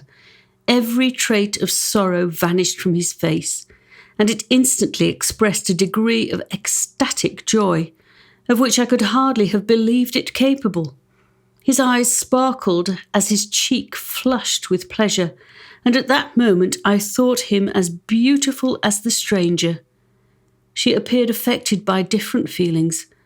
Wiping a few tears from her lovely eyes, she held out her hand to Felix, who kissed it rapturously and called her, as well as I could distinguish, his sweet Arabian. She did not appear to understand him, but smiled. He assisted her to dismount, and dismissing her guide, conducted her into the cottage. Some conversation took place between him and his father, and the young stranger knelt at the old man's feet and would have kissed his hand, but he raised her and embraced her affectionately. I soon perceived that although the stranger uttered articulate sounds and appeared to have a language of her own, she was neither understood by nor herself understood by the cottagers. They made many signs which I did not comprehend, but I saw that her presence diffused gladness through the cottage, dispelling their sorrow as the sun dissipates the morning mists. Felix seemed peculiarly happy, and with smiles of delight welcomed his Arabian. Agatha, the ever-gentle Agatha, kissed the hands of the lovely stranger, and pointing to her brother, made signs which appeared to me to mean that he had been sorrowful until she came. Some hours passed thus, while they, by their countenances, expressed joy, the cause of which I did not comprehend. Presently I found, by the frequent recurrence of some sound which the stranger repeated after them, that she was endeavouring to learn their language, and the idea instantly occurred to me that I should make use of the same instructions to the same end. The stranger learned about 20 words at the first lesson. Most of them, indeed, were those which I had before understood, but I profited by the others. As night came on, Agatha and the Arabian retired early. When they separated, Felix kissed the hand of the stranger and said, "Good night, sweet Safi." He sat up much longer, conversing with his father, and by the frequent repetition of her name, I conjectured that their lovely guest was the subject of their conversation. I ardently desired to understand them, and bent every faculty towards that purpose, but found it utterly impossible. The next morning Felix went out to his work, and after the usual occupations of Agatha were finished, the Arabian sat at the feet of the old man, and taking his guitar, played some airs so entrancingly beautiful that they at once drew tears of sorrow and delight from my eyes. She sang, and her voice flowed in a rich cadence, swelling or dying away like a nightingale of the woods. When she had finished, she gave the guitar to Agatha, who at first declined it. She played a simple air, and her voice accompanied it in sweet accents, but unlike the wondrous strain of the stranger. The old man appeared enraptured, and said some words which Agatha endeavoured to explain to Safi, and by which he appeared to wish to express that she bestowed on him the greatest delight by her music. The days now passed as peaceably as before, with the solemn alteration that joy had taken place of sadness in the countenances of my friends. Safie was always gay and happy. She and I improved rapidly in the knowledge of language, so that in 2 months I began to comprehend most of the words uttered by my protectors. In the meanwhile, also the black ground was covered with herbage, and the green banks interspersed with innumerable flowers, sweet to the scent and the eyes, stars of pale radiance among the moonlight woods. The sun became warmer, the nights clear and balmy, and my nocturnal rambles were an extreme pleasure to me, although they were considerably shortened by the late setting and early rising of the sun, for I never ventured abroad during daylight, fearful of meeting with the same treatment I had formerly endured in the first village which I entered. My days were spent in close attention that I might more speedily master the language, and I may boast that I improved more rapidly than the Arabian, who understood very little and conversed in broken accents, while I comprehended and could imitate almost every word that was spoken. While I improved in speech, I also learned the science of letters, as it was taught to the stranger, and this opened before me a wide field for wonder and delight. The book from which Felix instructed Safie was Volney's Ruins of Empires. I should not have understood the purport of this book had not Felix, in reading it, given very minute explanations. He had chosen this work, he said, because the declamatory style was framed in imitation of the Eastern authors. Through this work I obtained a cursory knowledge of history and a view of the several empires at present existing in the world. It gave me an insight into the manners, governments, and religions of the different nations of the earth. I heard of the slothful Asiatics, of the stupendous genius and mental activity of the Grecians, of the wars and wonderful virtue of the early Romans, of their subsequent degenerating, of the decline of that mighty empire, of chivalry, Christianity, and kings. I heard of the discovery of the American hemisphere and wept with Safie over the hapless fate of its original inhabitants. These wonderful narrations inspired me with strange feelings. Was man indeed at once so powerful, so virtuous and magnificent, yet so vicious and base? He appeared at one time a mere scion of the evil principle, and at another as all that can be conceived of noble and godlike. To be a great and virtuous man appeared the highest honour that can befall a sensitive being. To be base and vicious, as many on record have been, appeared the lowest degradation, a condition more abject than that of the blind mole or harmless worm. For a long time I could not conceive how one man could go forth to murder his fellow, or even why there were laws and governments. But when I heard details of vice and bloodshed, my wonder ceased, and I turned away with disgust and loathing. Every conversation of the cottagers now opened new wonders to me. While I listened to the instructions which Felix bestowed upon the Arabian, the strange system of human society was explained to me. I heard of the division of property, of immense wealth and squalid poverty, of rank, descent, and noble blood. The words induced me to turn towards myself